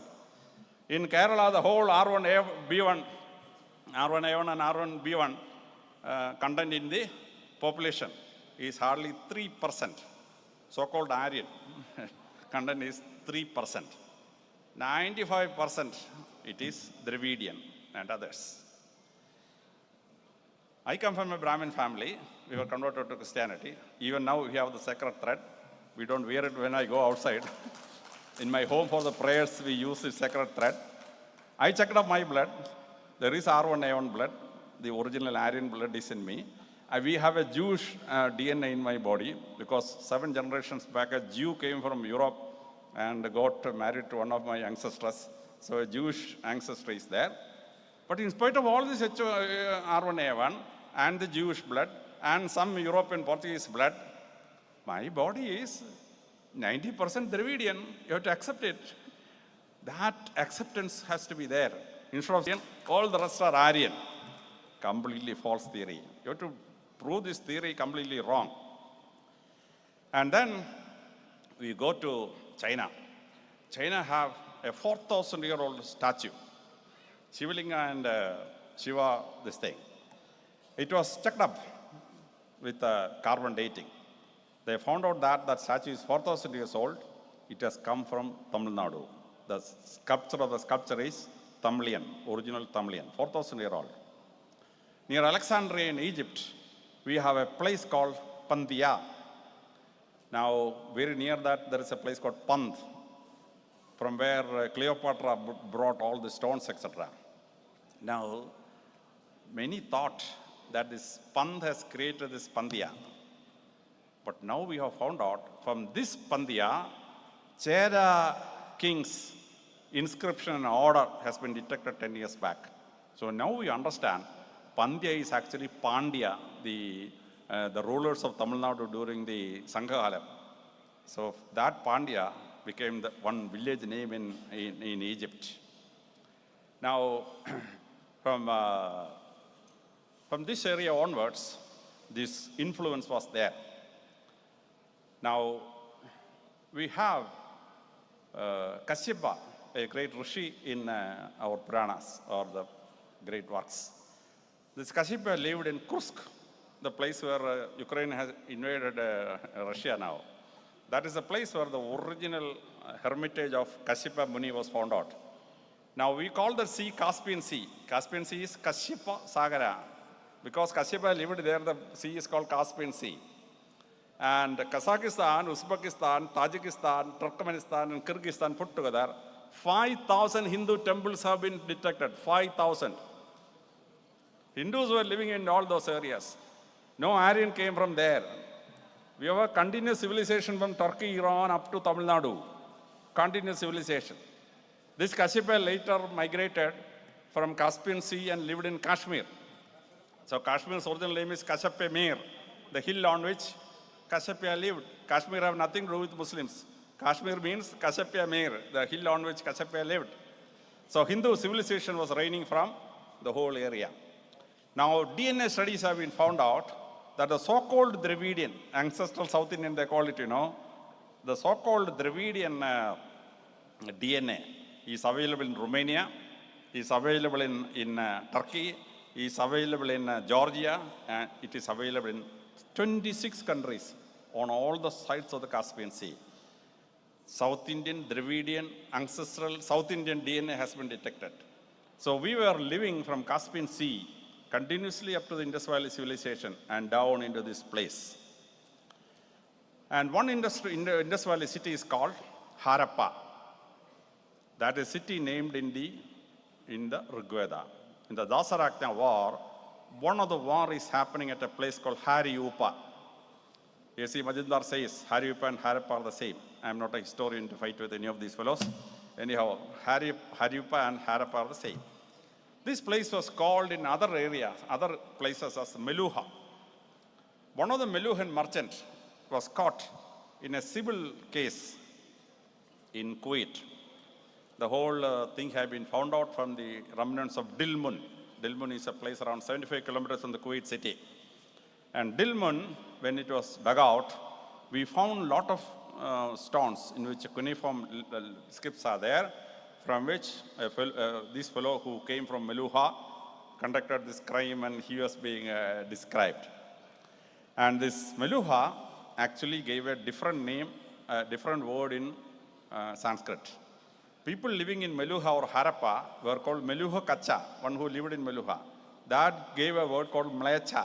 In modern India, we call backward people as Mlecha. Mlecha is actually a word derived from Meluha. Another theory, I don't wish to fight with historians. Anyhow, Indus Valley civilization is mentioned in Dilmun, it is mentioned in Babylon and Sumeria. The northernmost Hindu temple across Himalayas have been discovered 100 kilometers south of Peking. From there, the whole influence is there. Now we come to the first epics. In Rigveda, the last king named is Santanu, the father of Bhishma. In Atharvaveda, last king named is Parishit. Parishit is the successor of Yudhishthira in the Mahabharata. So Rigveda, Atharvaveda, etc. periodically can be connected with these names. I am not a historian, I don't want to fight with anybody. And when we come to Ramayana, the first epic, lot of incursions and other things were done by the British. First they played on Valmiki. Valmiki in the Bengal Ramayana wrote around 600 years back.